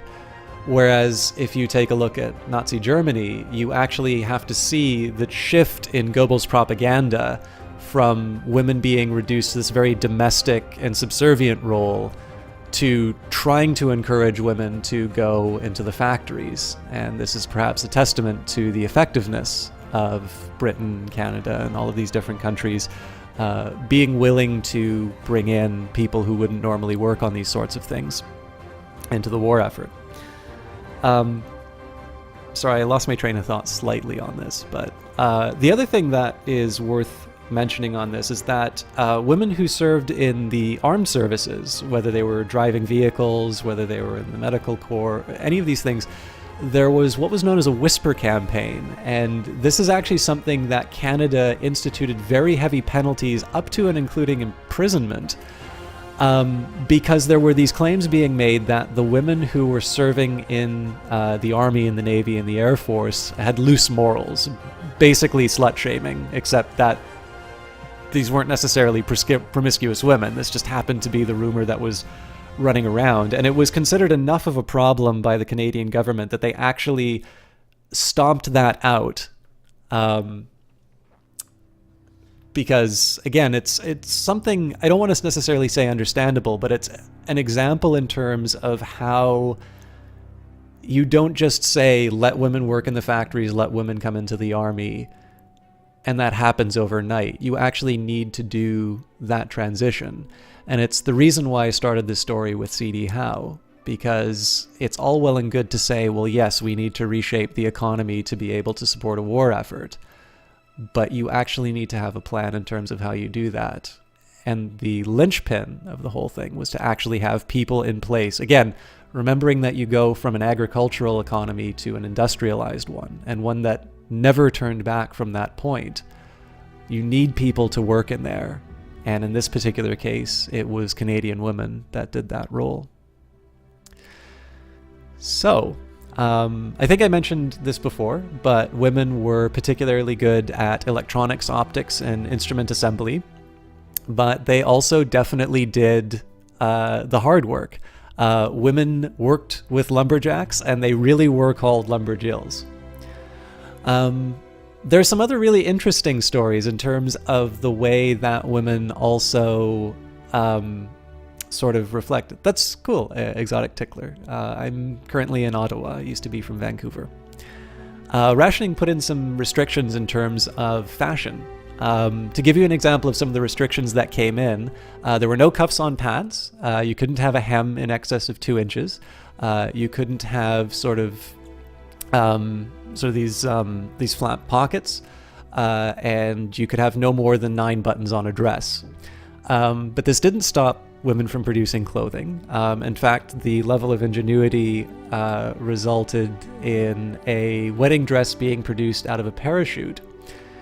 And fashion-conscious women also tried to get around the problem with silk and nylon being required for the war effort. They would actually paint lines on the back of their legs to sort of simulate the look of stockings. They were sort of able to retain their, their femininity while they went through it. Now, there's a very famous sort of propaganda poster of Rosie the Riveter. This is an American construction, but there was in fact a Canadian equivalent, and this is Ronnie the Bren Gun Girl. These are some of the images that were brought out. In fact, this is one thing that I sort of forgot to mention. In the case of Canada, the National Film Board was created as part of World War II, and part of its job was to actually produce war propaganda. This is some of the stuff that I was trying to look up for you to actually show you some of these videos in terms of how they did recruitment. And again, you have quite literally this line of chorus girls in military uniform talking about how excited they are to do their part. So it's one of these things that I really wanted to to try and show you, but it's all this stuff I sort of lost in a very careless little bit of internet surfing.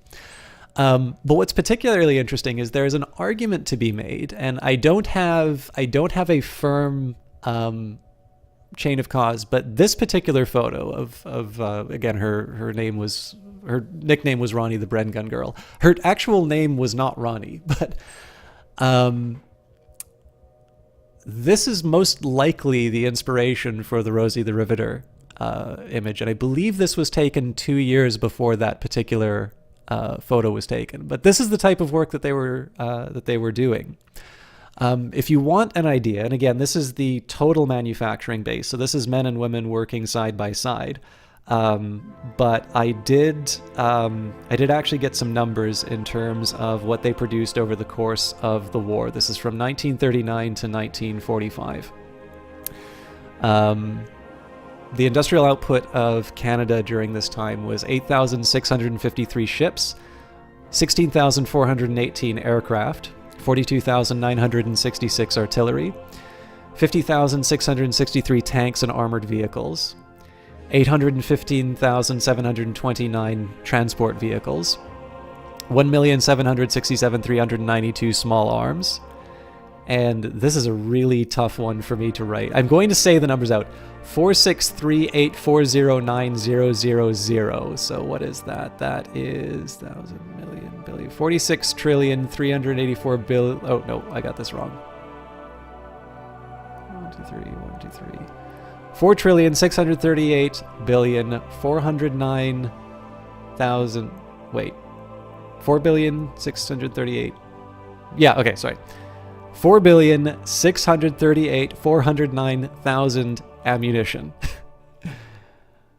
Oh yeah, no, like this is just, I mean, don't get me wrong, Rosie the Riveter is a great photo, but like this is a real woman. She made that gun.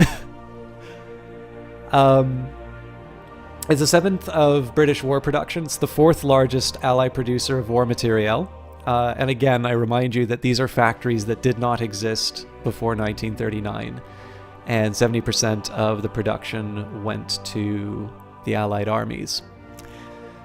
But that's not the only story that I have, because as nice as Ronnie the Bren Gun Girl is, and as incredibly impressive as those numbers are in terms of output, there's another thing that happened.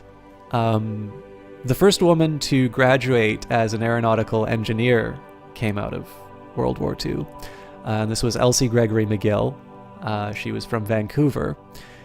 And in 1940, she led Fairchild Aircraft Limited.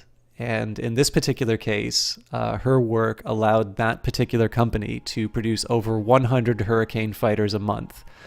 Under her guidance, the factory expanded from 500 workers to 4,500 by the end of the war, half of them women.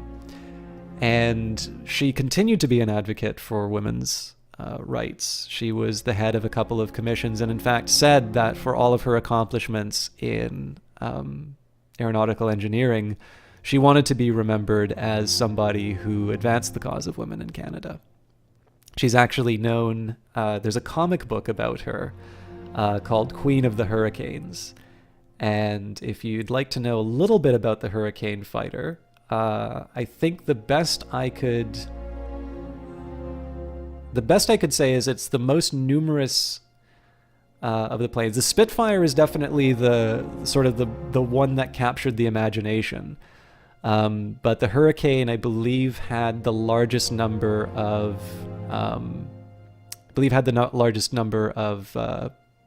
planes in the Battle of Britain.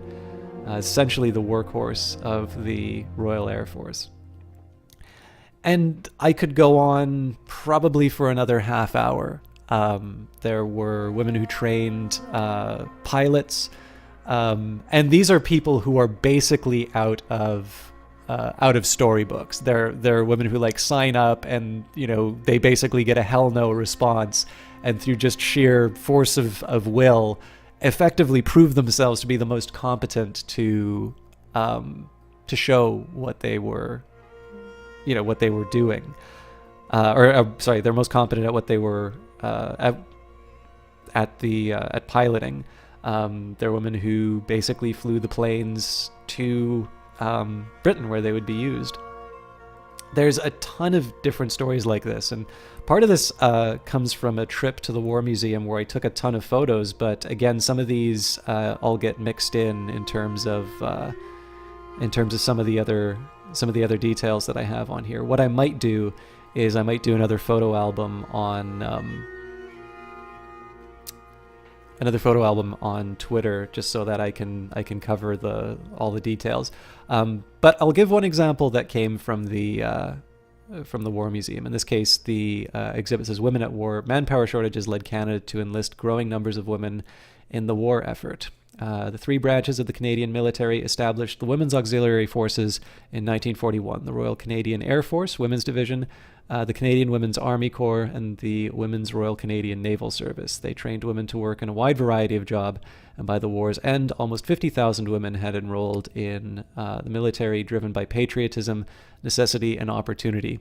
What isn't covered in that particular plaque from the museum is the fact that they were originally set up as sort of volunteer groups, and the level of enthusiasm and attention that they got actually forced them to redesign them into sort of proper women's divisions, that they were originally going to make it sort of a club so that people could help and participate, and the level of demand, the level of patriotism demonstrated by these women were such that they were effectively forced to open new branches of the military for them. And so that's the story. I should probably talk a little bit more about the women in military roles, but I think one of the things I wanted to tell the most was, again, there's an obsession with just the specific combat elements of the war. And I sometimes think that is undervaluing, again, that's maybe the industrial effort is something that is less telegenic, but it's no less important. And it's one of these ones where you have sort of this comparable silence on an extremely important part of the war that it's maybe less convenient, it's harder to portray, and it's one that requires a little bit more elaboration. But it's effectively the difference. In this case, it's an effect that's been felt in Canada long after the war itself. C.D. Howe himself said at the end of the entire exercise, that it essentially proved that there was nothing in the world that could not be manufactured by Canada and Canadians. And it was women who were working for lower wages than their male counterparts, and it was women who basically answered the call of their country to do so.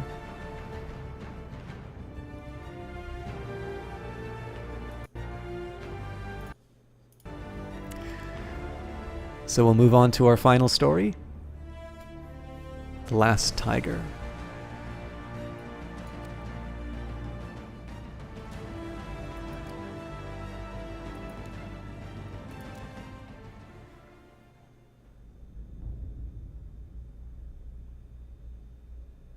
The Rhine-Ruhr region, Germany. General Bradley's 12th U.S. Army Group presses the borders of Germany. It is the largest U.S. Army formation ever to take the field. 17,000 tanks, 28,000 aircraft, 4.5 million soldiers pressed eastward. And I always forget that last line.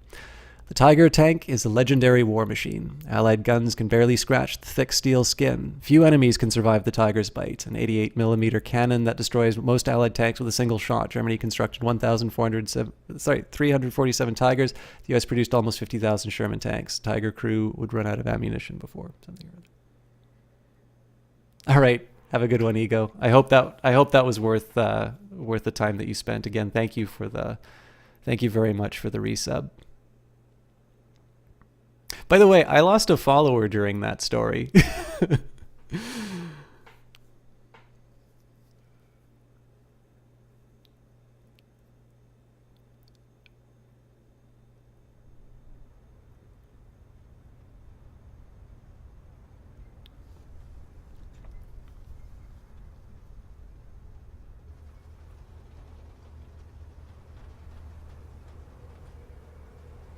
Als ich ein Kind war, wurde eine Gruppe von Jungs im Dorfladen beim Klauen erwischt. Mein Vater war außer sich, als er davon erfuhr. Aber ich habe doch gar nichts gestohlen. Vielleicht, sagte er.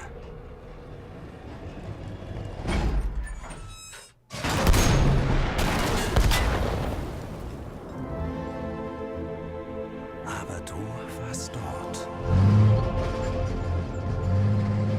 Mein Name ist Peter Müller. Kommandant des Tigerpanzers 237. Und ich war dort.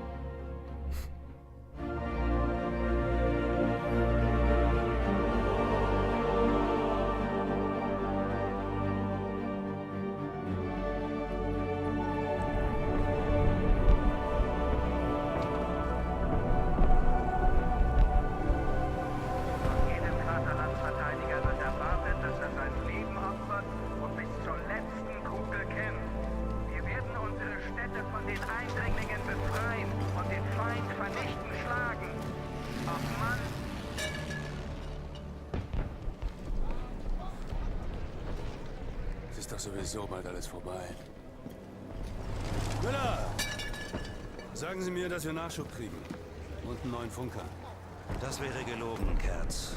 Ich lüge niemals, das wissen Sie. Das ist sehr anständig von Ihnen, Kommandant. Tja. Kommandanten können sich es eben im Gegensatz zu Fahren nicht leisten, jeden Mist auszusprechen, der in den Sinn kommt, Schröder. Ja, Kommandant. Auf Ihre Position. Muss der dir eigentlich die ganze Zeit hinterherlaufen wie ein Streunerhund? Er ist noch ein Kind. Dann hast du ihm ja bestimmt die Parteilinie erklärt. Ich habe ihn nur daran erinnert, wer wir sind, Kerz.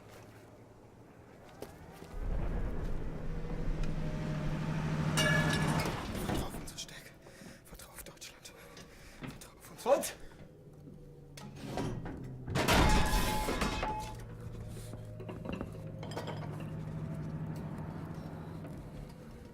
Kerz, los geht's.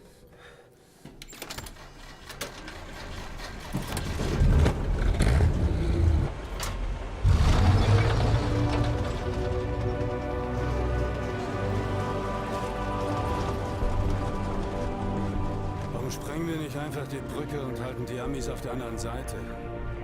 Weil wir uns nicht zurückziehen. Wir rücken vor.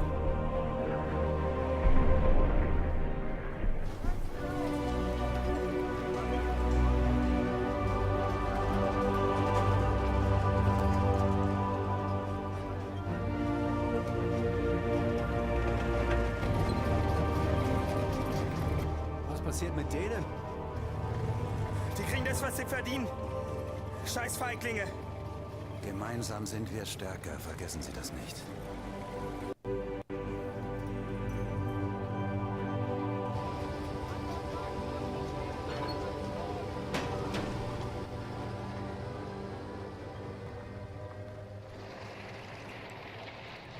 Anton 1, vorrücken und unsere Streitkräfte am Bahnhof unterstützen.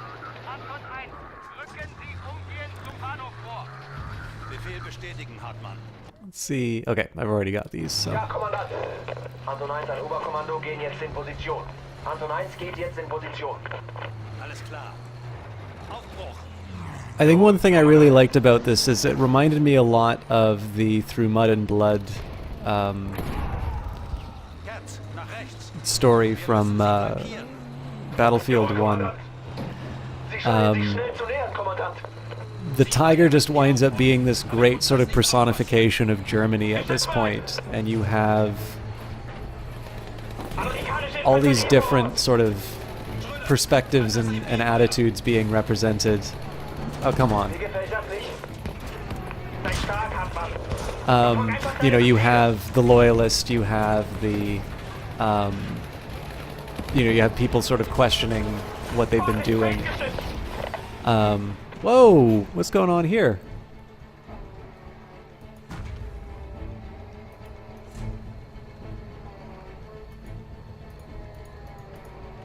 That's the first time I've had a problem. I know it stuttered a little bit, but this thing's totally locked up.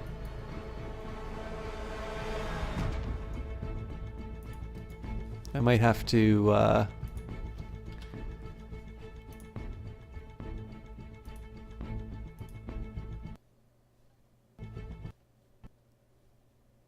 sorry about that, folks. I'm gonna skip the cutscenes if you don't mind.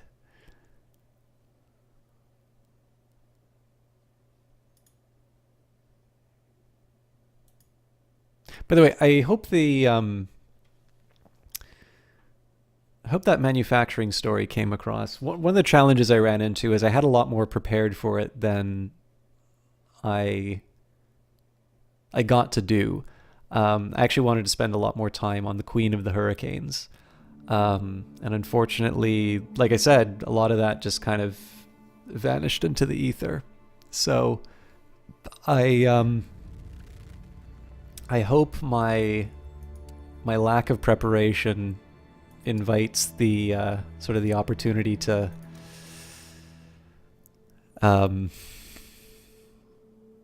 check that out on your own.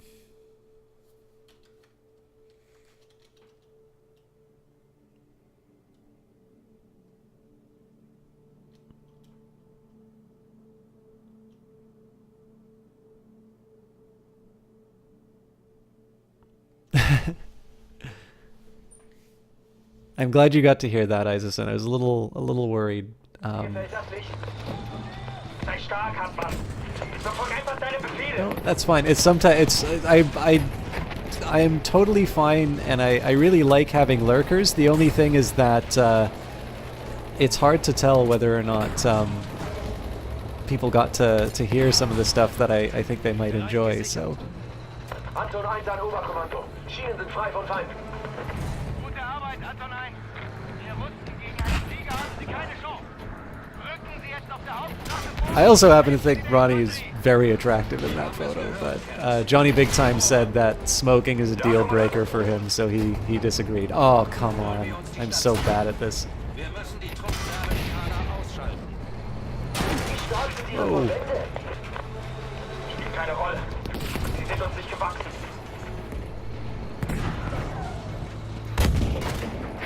Weiter auf der Straße. Zerstören wir ihre Verteidigungen. Die Amerikaner laufen davon. Stefan hat Ihnen Angst gemacht, hä?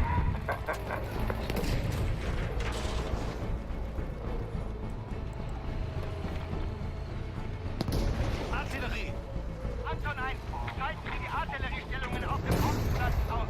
Ich wiederhole, alle Artilleriestellungen müssen zerstört werden. Thing is that smoking makes you look so cool in black and white photos. Befehl bestätigt. Rücken jetzt zum Ziel vor.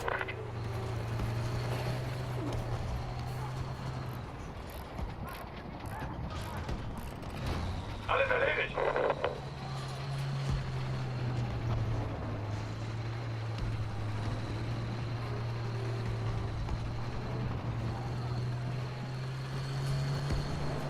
Artillerie anvisieren. Oh yeah, I like never smoked, never intend to. But Ich werde meine Mutter stolz machen. so actually, here's a fun bit. I mean, again, I'm just going to be running around in my my Panzer tank. Das Ziel ist erledigt. Stellung zerstört. Jetzt machen wir dasselbe mit der anderen. But one of the so there's a reason why in old movies the characters always smoke, and it's I think it's called actor's business, but basically, like, when you're acting, you need to do something with your hands. You're turning too slow.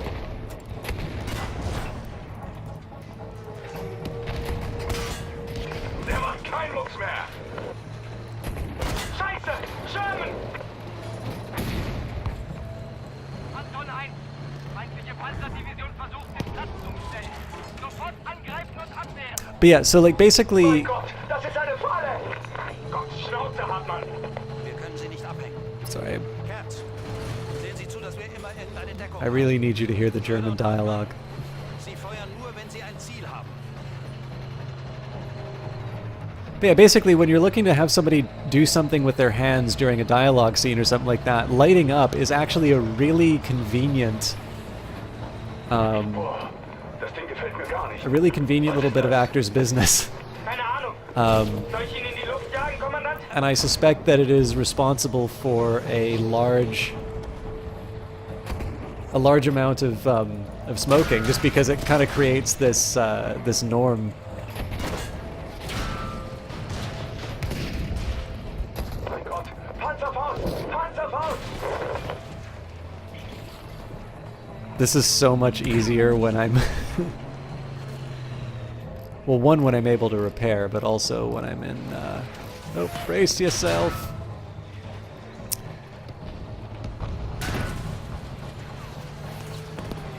Yeah, well, that's just it. If you gesticulate, it sometimes looks a little clownish. And this is the other thing too, right? Like, most movies that get made suck.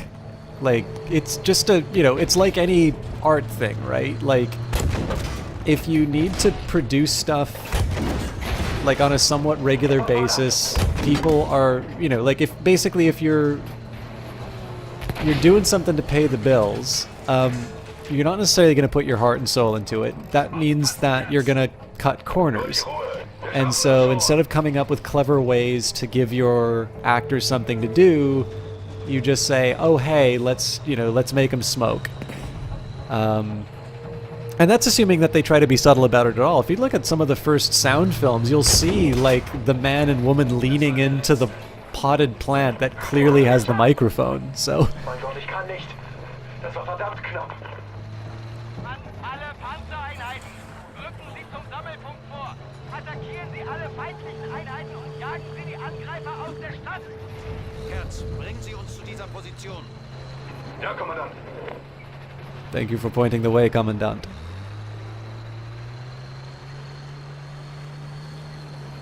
Hier sind wir leichte Beute! The tree's cool. I won't take out the tree. But that lamppost looked at me funny. Yeah. By the way, just as a side note, I don't know if this one will go down. I'm pretty sure I shot it, but I love this feature. Like, again, I'm not crazy about the fact that people want to translate, you know, I'm not crazy about the fact that people want to translate, you know, this thing has good graphics, which means it doesn't have heart. I think it's entirely possible to have, you know, like, modern games do a great job of giving you experiences that you could not have had with lesser technology. And I honestly feel like Battlefield 5 does an exceptional job of this. Like, just being, or, you know, even Battlefield 1 to a certain extent, but just, you know, being able to, like, there is just something about being able to play a war game and to see, you know, a tank sort of misfire. And instead of just seeing the shell, you know, careen into some, like, perfectly structured building that apparently is impervious to tank shells, to actually see the thing collapse is just, you know, it's really something. I mean, again, I'd love to be able to say that this is about, you know, building a hospital in Africa or something. But war is fun, so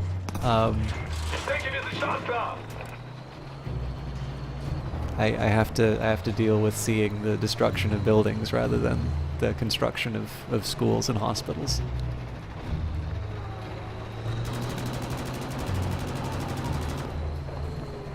That's for the NAFTA renegotiations. Bringen Sie uns zur Brücke. Was? Was sagt ihr da? Seid ihr verrückt? Wir dürfen den Angriff nicht abbrechen. Das ist Selbstmord. Wir werden alle draufgehen. Seht ihr das denn nicht? Wir werden hier nur sterben. Das sind einfach zu viele. Beruhig dich, Mann. Herrgott, noch I don't know, Domi. All the war games I've played are pretty fun. Games are real life, aren't they?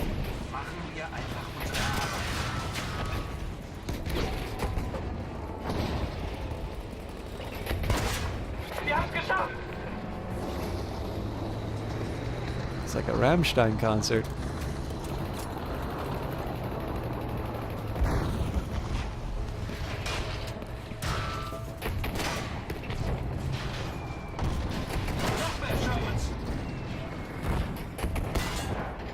Wie viele Panzer haben Sie wohl?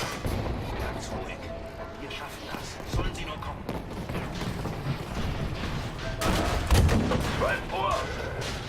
Alright, I am taking a little too much damage to feel comfortable. Sie nehmen Stefan auseinander! I think I stayed out a little too long. Yeah, I'm done for. I should have, I thought I was by a wall, so that I couldn't get hit in the back. And as soon as I saw I was hit in the back, I'm like, I'm not sure I'm going to be able to survive this, so. Noch mehr Shermans!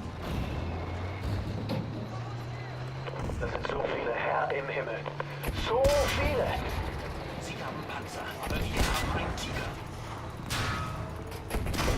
Guter Schutz!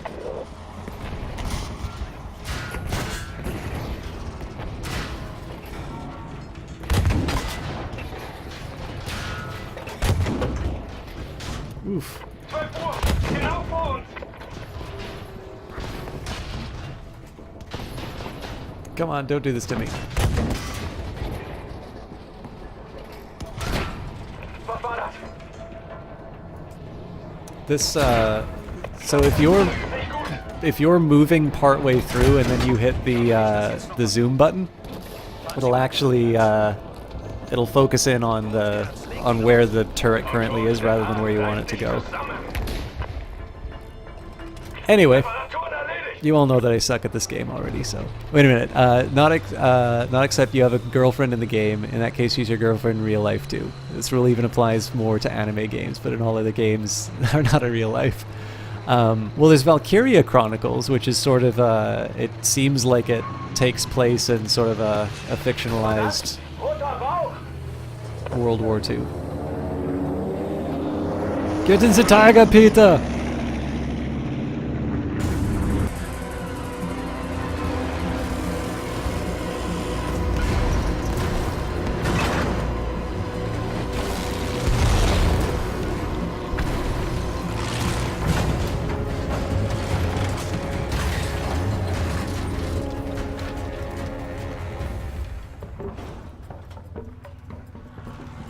Auf Schäden überprüfen. Jawohl.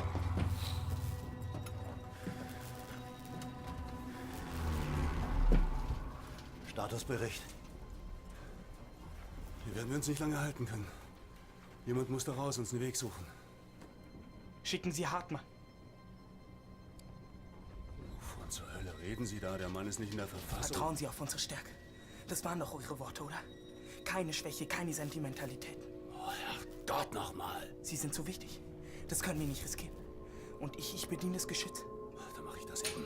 Nein, Sie müssen fahren. Aber Hartmann, der ist doch eh angeschlagen. Austauschbar. Wollen Sie ihn wirklich da rausschicken? Hartmann! Ja?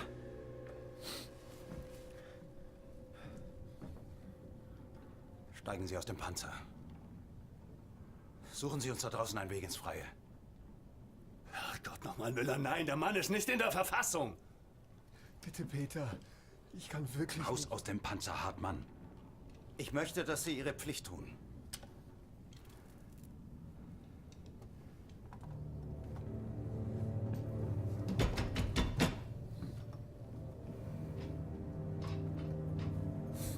Und das gilt für jeden hier.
Wo ist Hauptmann?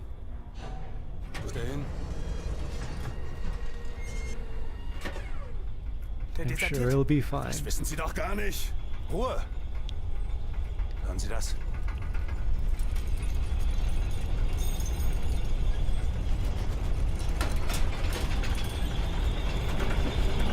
Bewegung auf 9 Uhr. Und auf 12 Uhr. Bringen Sie uns raus hier! Wir können doch Hartmann nicht hier lassen!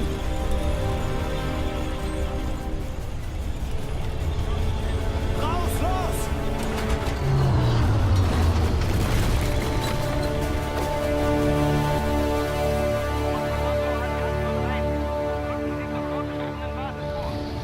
Alle Unterlagen über unsere Truppenbewegungen müssen zerstört werden. Danach stoßen Sie an der Kathedrale zum Rest unserer Streitkräfte. Verstanden. Oberkommando. Oberkommando Ende. Sie wissen, was Sie zu tun haben, Kerz.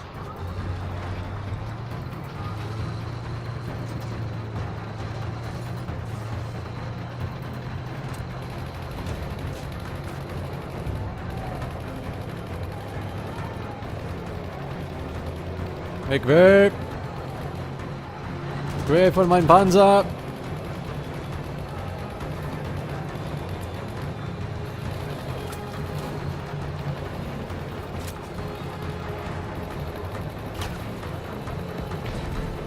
Weg, weg von meinem Panzertank!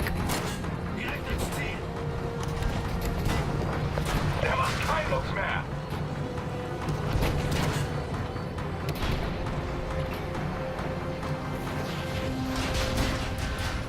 Was zur Hölle?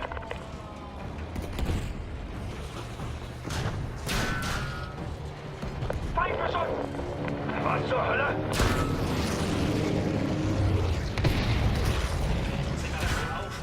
Melde volle Kampfbereitschaft, Kommandant.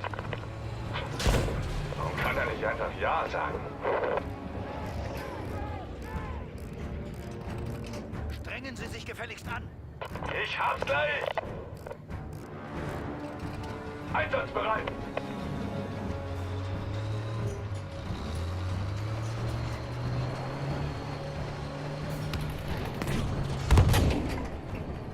I am really bad at aiming this thing. There we go.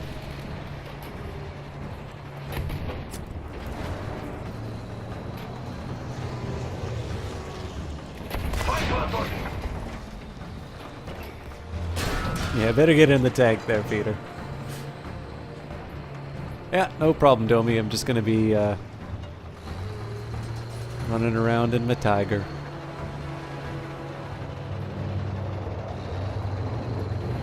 Panzerknacker! Deckung, schnell!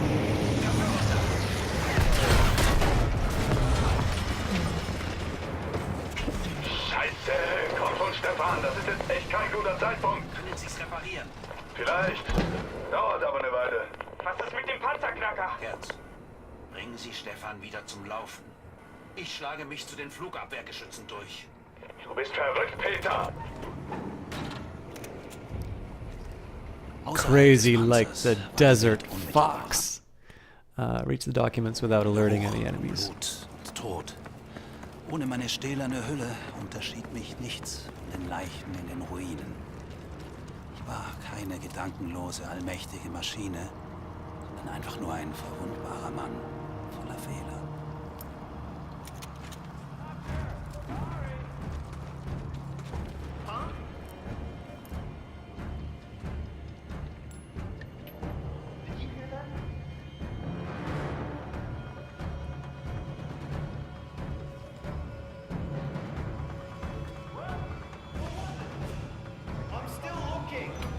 Oh crap.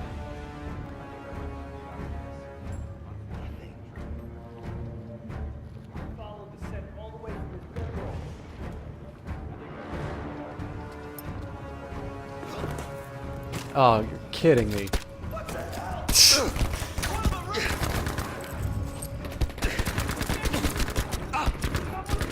If I survive this, I'll go ahead with it, but I'm annoyed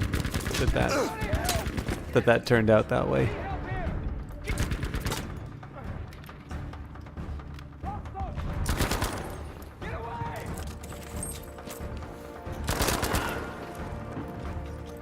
Whoop, let's get away from that.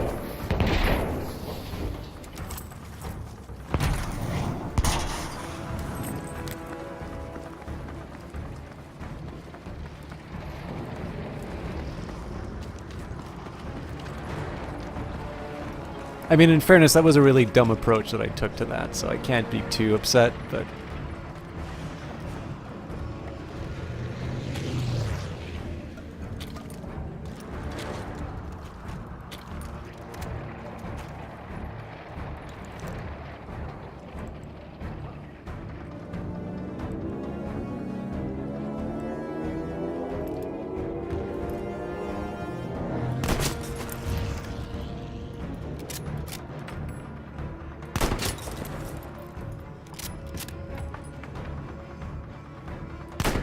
Ooh, bad luck.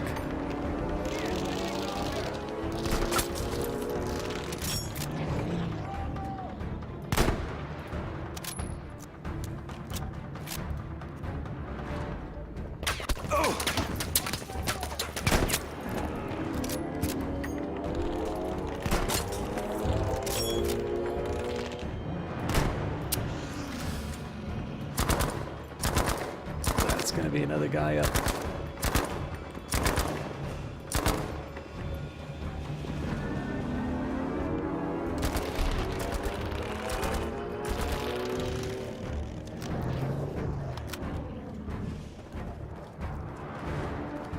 So I should be able to get some more ammo off of these bodies, but I also have a tank to contend with. Okay, what's this? It's a good gun, but not quite what I need at the moment, so...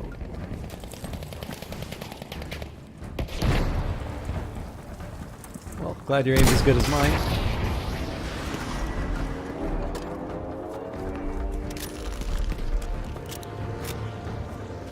Pretty sure that was a plane that did that.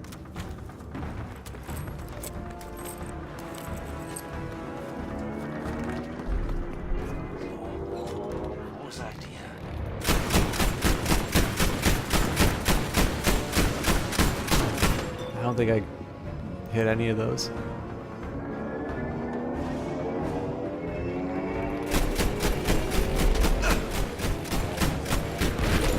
Jesus.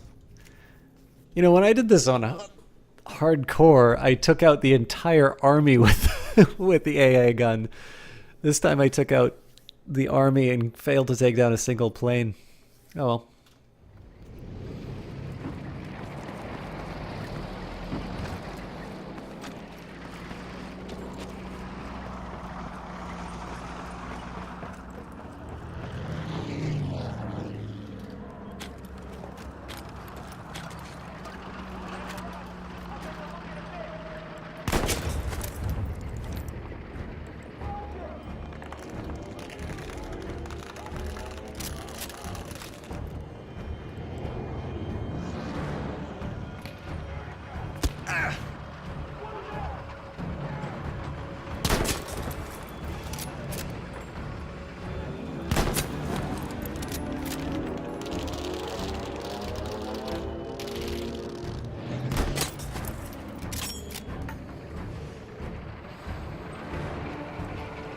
He's gonna go and help his friend. That'll be the time to get him.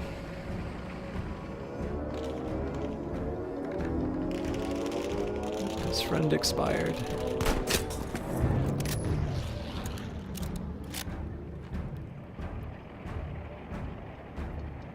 So I kind of want to just try and pop the Dorito, but I'm pretty sure that's not gonna work.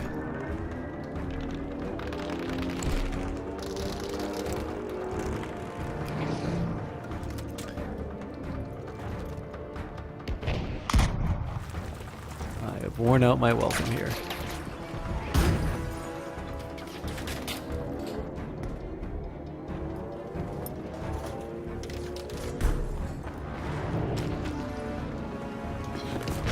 And away we go.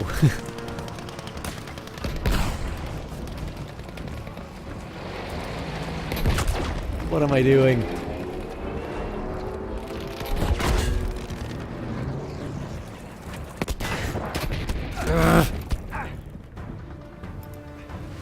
So I was trying to get that weak side armor, but... Oh, what am I...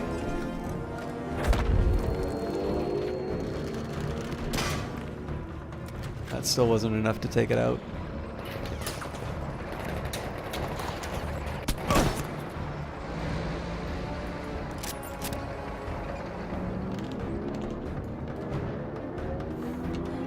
I don't think that'll be enough to do damage. Yikes.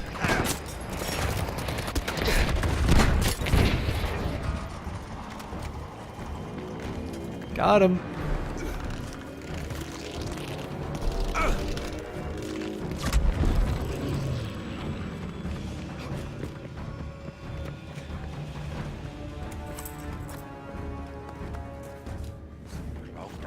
So I gotta find those things right away or they're gonna take me out.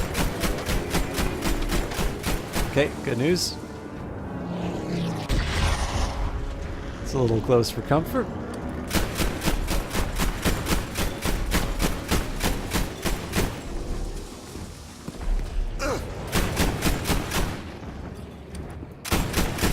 Do you know in multiplayer, every time I've gotten in one of these things, I've taken down a plane, and yet whenever I play in single player against an AI, which is sometimes really clever and sometimes differently abled, it adopts strategies which perhaps I personally would not consider. I don't know the best way to put this. Yeah, as soon as I play single player, I'm apparently garbage.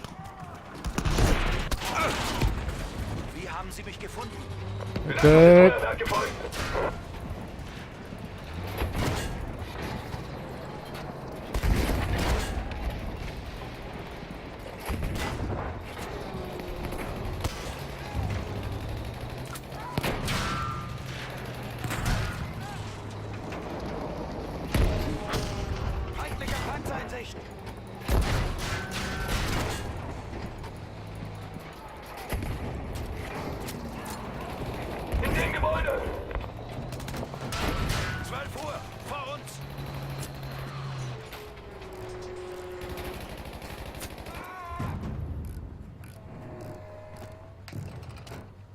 I admire his courage in firing the gun against the...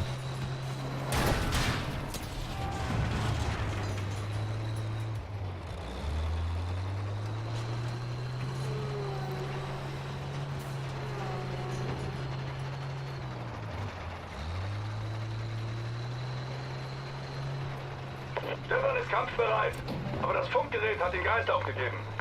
Fürs Erste kommen wir auch ohne zurecht. Bringen Sie uns zur vorgeschobenen Basis. Wir haben noch was zu erledigen. I think the game might have been trying to turn me right. Das ist die Basis. Was jetzt? But Geben Sie mir Deckung, wenn möglich. Ich suche die Dokumente. shows what I know. Alright, so if I can get without alerting the guards... I'm gonna try assuming that this is a different... sort of a different environment from what I... Like, basically, being detected in that other one's not gonna count against me. I don't know that for sure. But one can hope. And another approach I'm gonna try...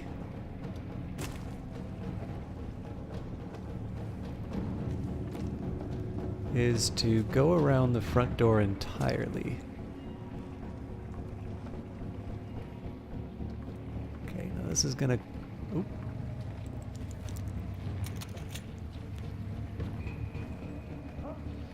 Okay, so I need to make sure that that guy here is turned the right way.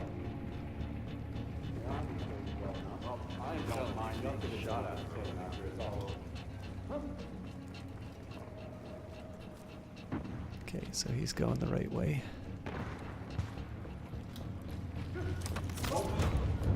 Oh, but I got spotted by his buddy. I didn't know there were two guys there. Okay. Well, fair enough.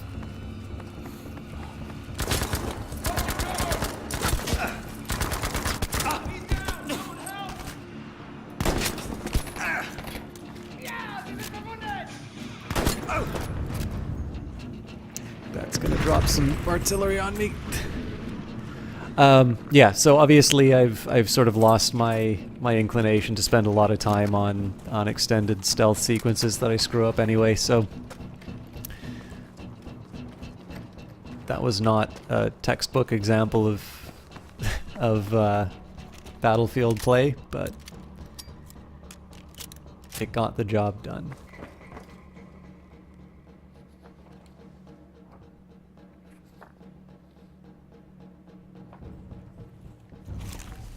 Jetzt zurück zu Stefan. Erledigt. Nichts wie weg hier.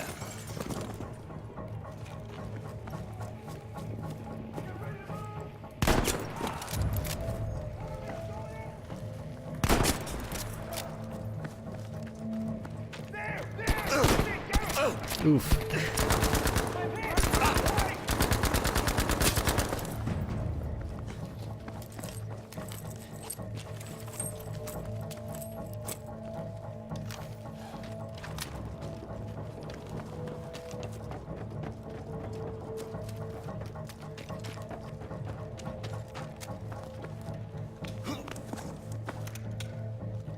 Let me in.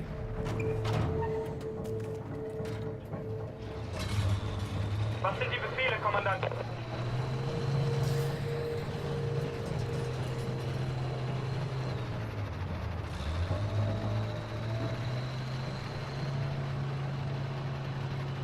I know Domi would have been ashamed if she saw that, but...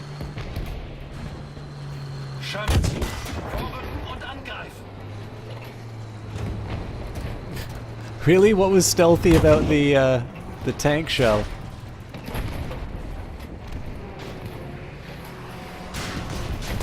It's very courageous.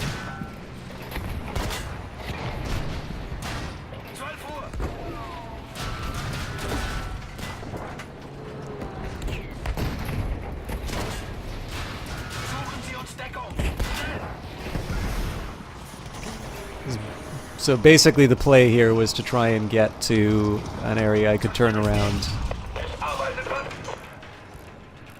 And then if these guys still come after me... They're still hitting the weak side armor, but obviously I was able to repair there, so...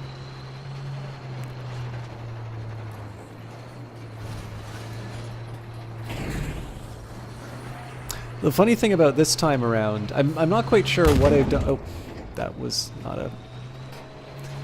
yeah. The funny thing about this time around, in addition to the crash, there was the, when... Okay, I'm gonna let the cutscene do the talking.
Hartmann? Dieser Idiot! Halten Sie den Mund. Er hat seine Pflicht getan, wie befohlen. Seine Pflicht? Nein, er war ein Verräter. Einer von uns. Fahren Sie weiter zum Hauptquartier.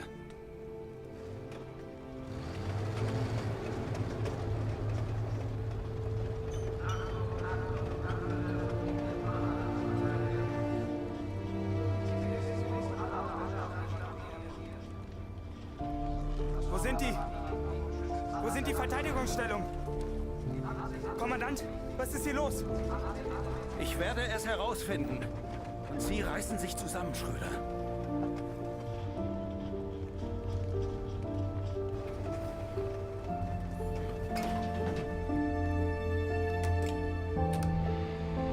Oh mein Gott. Es geht alles den Bach runter. Mensch, Peter, was machen wir denn jetzt?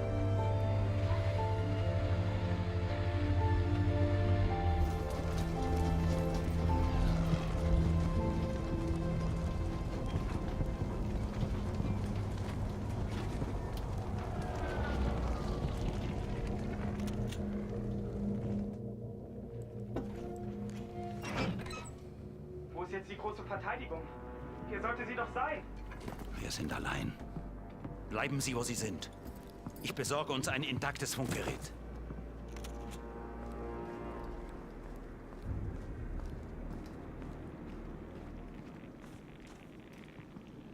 Sobald meine Männer in Sicherheit sein würden, würde ich Zeit haben, über alles nachzudenken und die Lage zu bewerten.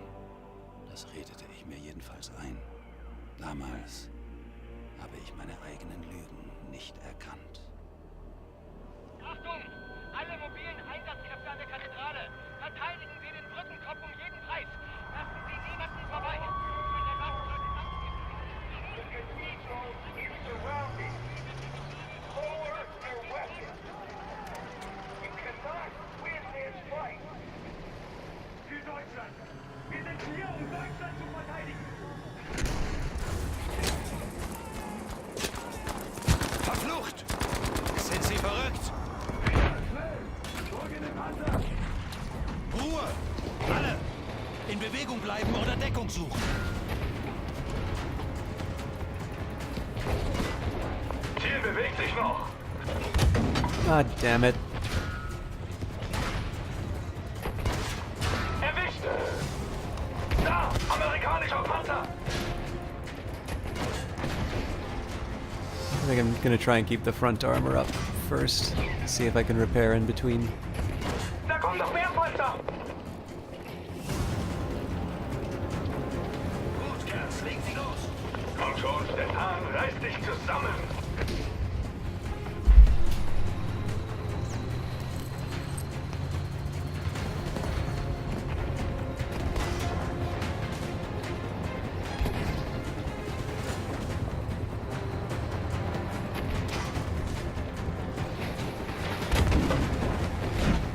It's a tough I think that's Valentine.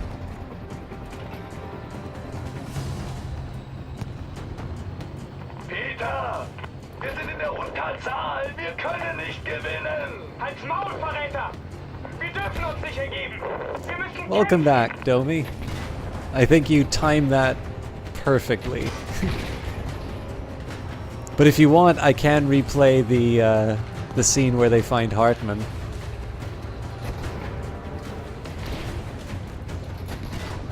Guter Schuss! Haben wir Sichtkontakt zu einem Scheibenpanzer? Der Schuss ist abgeprallt!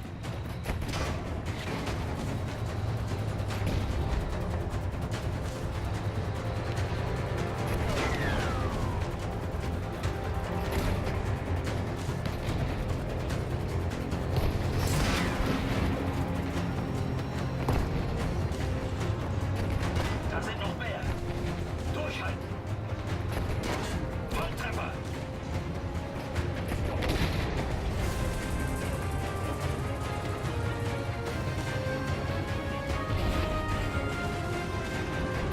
Ah, no, you know there's always a bit of me rambling at the end.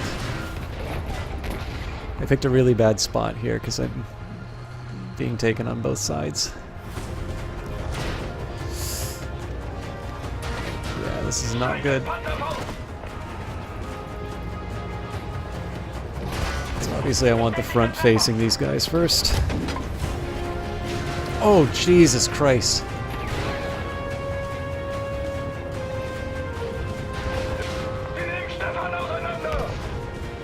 Okay, hopefully that deals with the reinforcements for a little bit.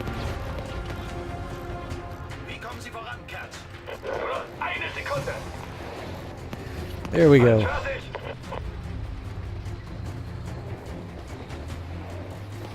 So obviously it's my turn to flank now.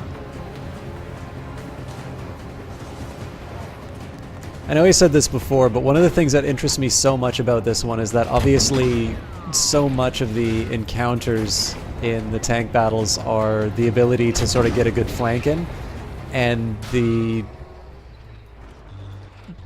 tiger moves like a cow. It is not the sort of thing you can really get any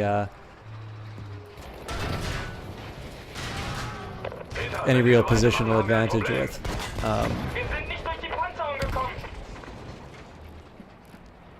Okay, looks like he just wants to.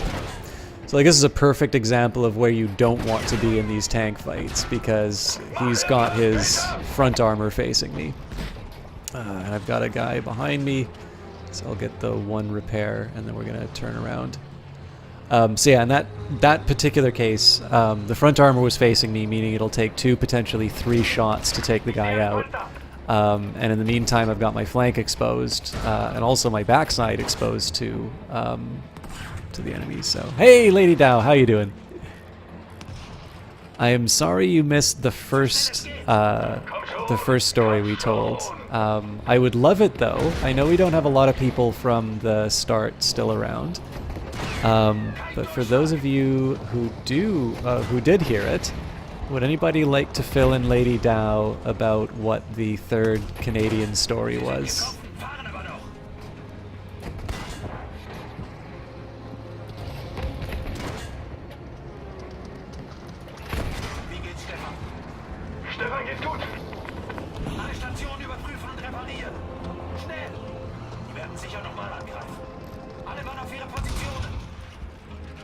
I'm doing quite well. I'm having a good time with this. I know it's probably one of the lower viewerships I've had for the Battlefield 5, but all the people I was hoping would be here to hear these last stories are here, so... In fairness, the Queen of the Hurricanes, so far as I can tell, did not smoke.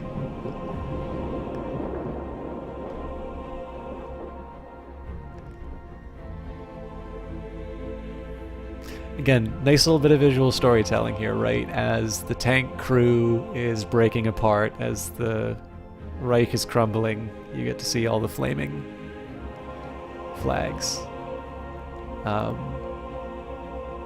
Just around the time that you think things are going to work out.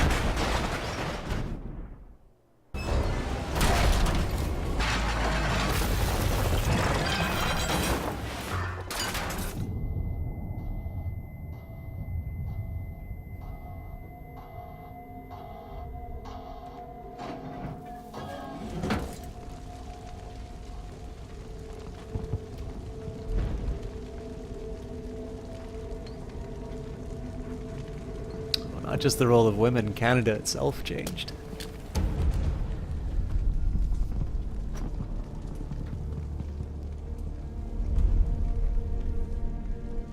Die haben uns verraten. Die haben die Brücke gesprengt. Die wollen uns hier verrecken lassen. Das weißt du nicht, Kerz. Komm, wir müssen jetzt... Was? Stärke zeigen. Hä? Herrgott nochmal. Sieh dich doch um, Peter. Gott, steh uns bei. Alles, woran wir geglaubt haben. Alles, was wir dafür getan haben. Es ist vorbei. Nein, Kerz. Komm. Tu das nicht, Kerz. Peter, es ist vorbei.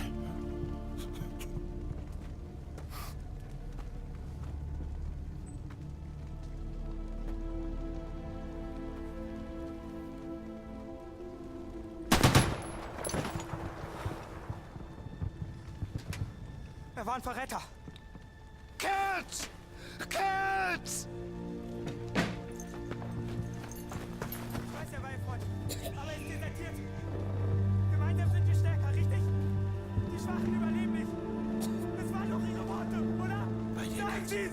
War das nicht so? Just give up, damn it! Sie sollten zurück in den Panzer steigen.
The spring of 1945 saw the German Reich push back to its former borders. Hungry citizens, crippled production, an industry of death.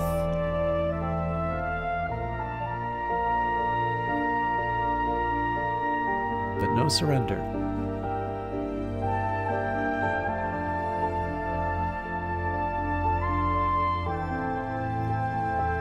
We will not capitulate. No, never. We may be destroyed, but if we are, we shall drag a world with us, a world in flames. German soldiers fought under an oath of unconditional obedience to their leader. Most did exactly what they were told.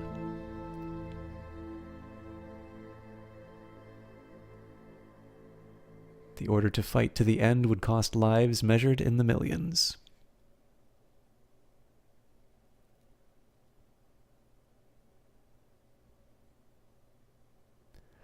Murderers are not monsters, they're men, and that's the most frightening thing about them. Alice Sebold.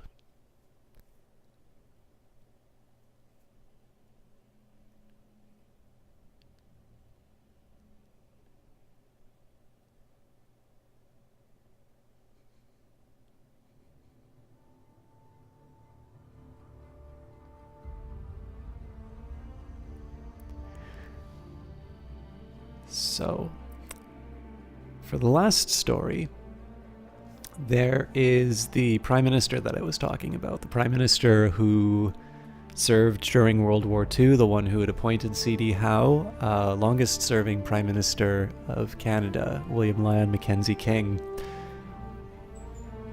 And he kept a diary.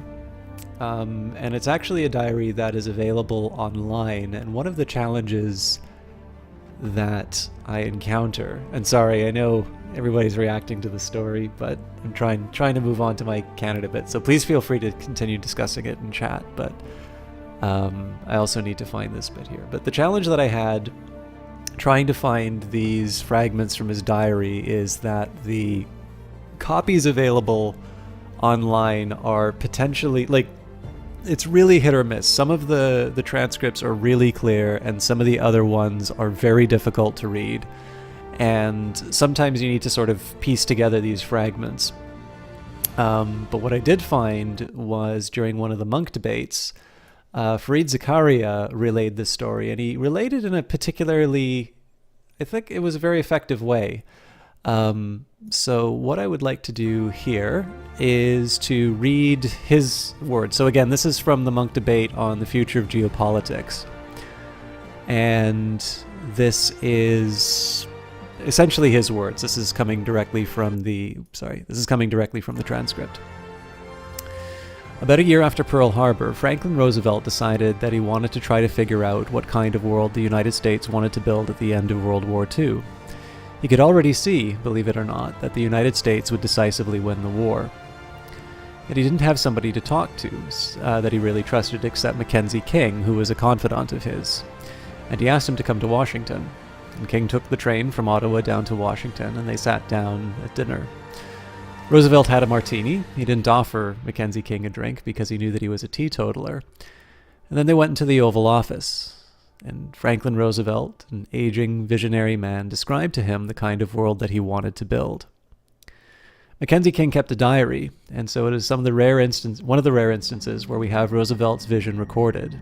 And it basically was an understanding that the world had so far been characterized by war, great power conflict, colonial empires, economic mercantilism, and exploitation. And Roosevelt said, the United States cannot support the resurrection of that old order. We are going to try and do something different. We are going to try and build a new international order. He didn't quite call it a liberal international order, but that is clearly what he meant. And it is a world which, he said, first we will ask for absolute surrender, the unconditional surrender of the Axis powers. But we will also ask the British and the French to understand that they cannot reconstruct their great empires, that we need a world in which freedom and liberty and self-determination will have a much greater scope. He wanted an open world of open trade and open economics. He wanted a world of greater commerce and contact. But he also wanted a world that had more rules, and so some political structures would be built that allowed for somewhat more orderly resolution of political disputes, and he called that the United Nations. And all these things together, in Roosevelt's view, would justify the great American effort and involvement in World War II. Now, at the end of World War II, Roosevelt did not live to begin to build that vision, but he talked about it throughout the war, and he worked on it throughout the war. And in fact, what happened was a partial execution of that vision.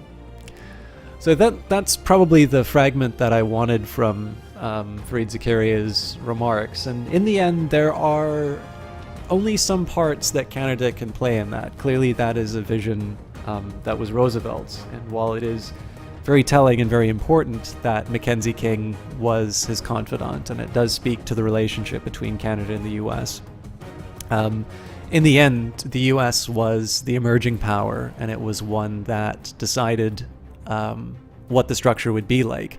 And there was a very clear decision made that, in fact, this is something that Mackenzie King goes into in some fairly great detail in his diaries.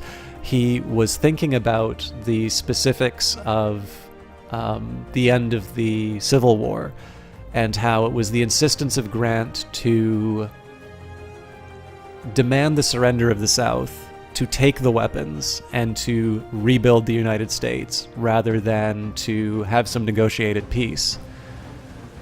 This is probably the really big thing that I think can be taken out of this story, and in some cases it's the tragedy of it, because you have this firm belief, we can't give an inch, we'll fight to the last man in Germany, and the insistence of the Allied powers to demand the surrender of the Axis powers.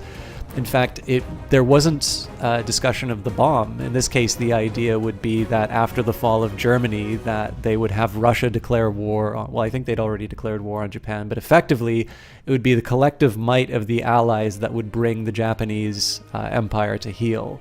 Obviously, the development of the atomic bomb changed that.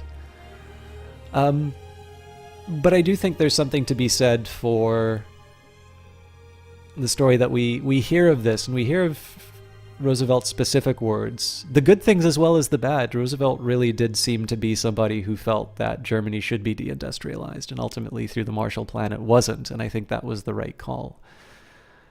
But it's the role that Canada plays, and it's kind of the one that I wanted to leave it on, because that's where we left The Last Tiger. Through the effort of the women we talked about in the last story, you have a nation transformed. You have it transformed from agricultural to industrial, an active participant in the war, the great friendship with the Netherlands that was created through that, this transformation of society, the great prosperity that came after the war, and how Canada catapulted into one of the most prosperous nations of the world as a result of those efforts. And again, it's not just sort of this Justin Trudeau style, I'm going to mention women because that'll make me, that'll get me the feminist points. This is a very clear set of decisions that happened in Canada. And had it not been for those efforts, it wouldn't have happened. There wouldn't have been that level of production for the war, and Canada wouldn't have been transformed in the way that it was. And so this is a genuine accomplishment, not just the brownie points that somebody tries to go for. But it's more than that. It's also the role that Canada takes in the world. And you will have events like the Suez Crisis, Lester B. Pearson being very heavily criticized for not necessarily just automatically siding with the British during that. Lester B. Pearson also was grabbed by the lapels by Lyndon Johnson. He says, "Don't come to my house and piss on my rug," for Pearson's reluctance to have anything to do with the conflict in Vietnam. In this case, I think there's something to be taken from the fact that it was a conversation between King and Roosevelt. Because Canada's not going to be the country that goes in and sort of imposes its will. It isn't the one that plays the global policeman. It definitely, in my view, carries its weight as far as peacekeeping efforts across the world are concerned. But whether you have things like Trudeau's dad keeping diplomatic relations open with Cuba, or whether it's Canada's participation in some of these global institutions, these things that emerged after the Second World War. One of the reasons I wanted to share all these Canadian stories was not just the fact that it's my country, and I consider myself very lucky to have been born in it and to continue living in it. I think it's a story that I can tell that tells us a little bit about the world that we live in today. And I know there's definitely the worry that we have as to whether or not we're losing those kinds of institutions, or whether or not some of the things that have brought in so much prosperity into the world are going to be able to continue in the current environment. A little bit, Domi, but I think one of the biggest things to take away from this, though, in terms of the stories as well, is not just to be concerned in terms of where we find ourselves, in terms of, are we getting to a point where we're going to lose the benefits from this world that came out of the Second World War. Because I told you a bunch of stories of very ordinary people. Some of the stories that we told were 14-year-old girls who were in Canada and just happened to be close enough to the fort and were able to, make enough of a noise, think on their feet. They were able to work the circumstances that they had and do incredible things. I'm sure Elsie McGill, the Queen of the Hurricanes, did not necessarily see herself as a transformative figure, or that she would be somebody to produce so many planes to participate in the RAF. I'm sure Private Major did not begin his mission imagining that he would run in and set fire to the Gestapo headquarters and otherwise just, single-handedly liberate the town of Zwolle. And in one sense, it's an unfortunate feature. We're never guaranteed to live in comfort. There's obviously lots of things that we can be worried about. But while these are very extraordinary acts, they were all done by people who are not all that different from you and I. And I think I find that not just encouraging, but I find it exciting. I don't think I would ever hope to find myself in the circumstances that these people did. I would definitely wish for a much more peaceful time, and one in which I'm able to just kind of do things like do goofy stories on Twitch and tell people a little bit of my history, and I don't know, just be able to share things like this. But if the hard times come, I think one of the biggest things about history is that you kind of learn that there's nothing new under the sun.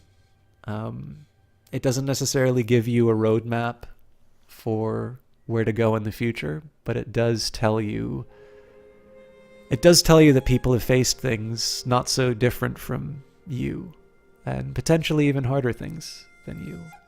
And I'd like to think that if a 14-year-old can sort of save her little outpost long enough to keep the soldiers at bay.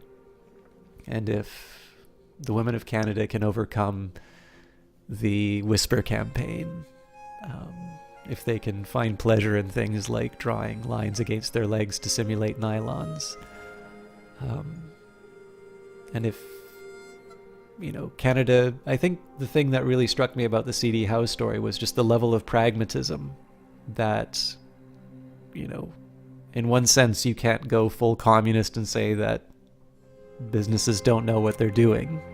In the end, they allowed us to organize the country in such a way that we were able to supply the war effort. And yet, there's tremendous government intervention in the form of the crown corporations. Obviously, this is much more applicable to my own study in terms of economics, but in any one of these particular cases, these are situations where people wouldn't have chosen to find themselves in those particular circumstances. I'm sure C.D. Howe probably would have preferred not to take that boat trip. And by his own account, every day after the time in the lifeboat, he felt that he was essentially living on borrowed time. But I think that's why I like sharing this history, and I think that's why I like reading history. Like I said, it's never an instruction manual for what to do. That's always going to rely on your character and your understanding. But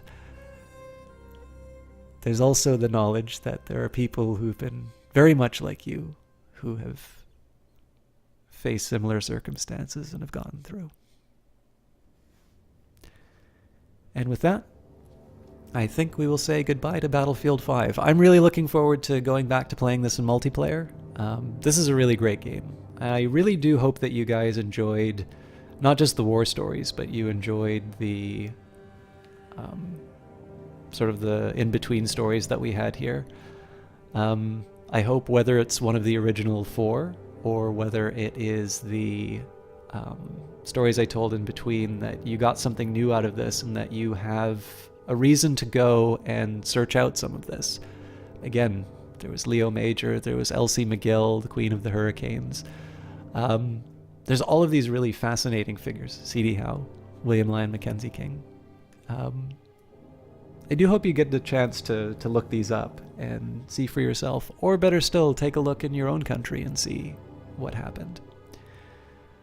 But with that in mind, I'm going to find somebody to host and to wish us a good night for Battlefield. I'll do the epilogue, and I would love it if you guys did get something out of this. Do leave a comment, in chat if you happen to be watching on YouTube. I know this isn't very popular on YouTube. Just leave a comment in terms of whether or not you'd like to see stuff like this in the future, because I do have a couple of other games that can apply like this. But I'm going to leave you with the closing words on Battlefield, and then we'll go and raid somebody tonight.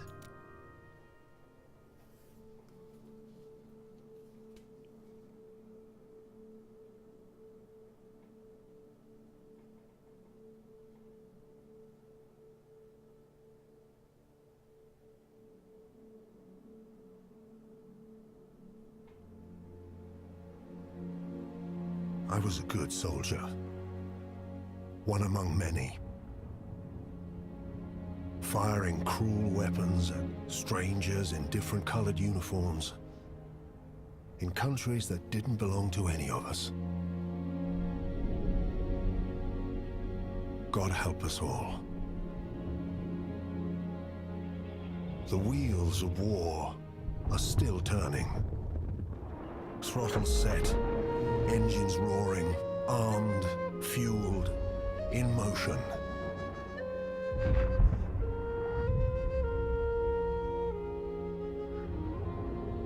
But against all of that horror, one thing gives me hope. I have glimpsed another world. A world where humanity shines brightly, rising from the ashes of these dark times. Burning with hope, it illuminates a path through this wreckage. A path to somewhere better.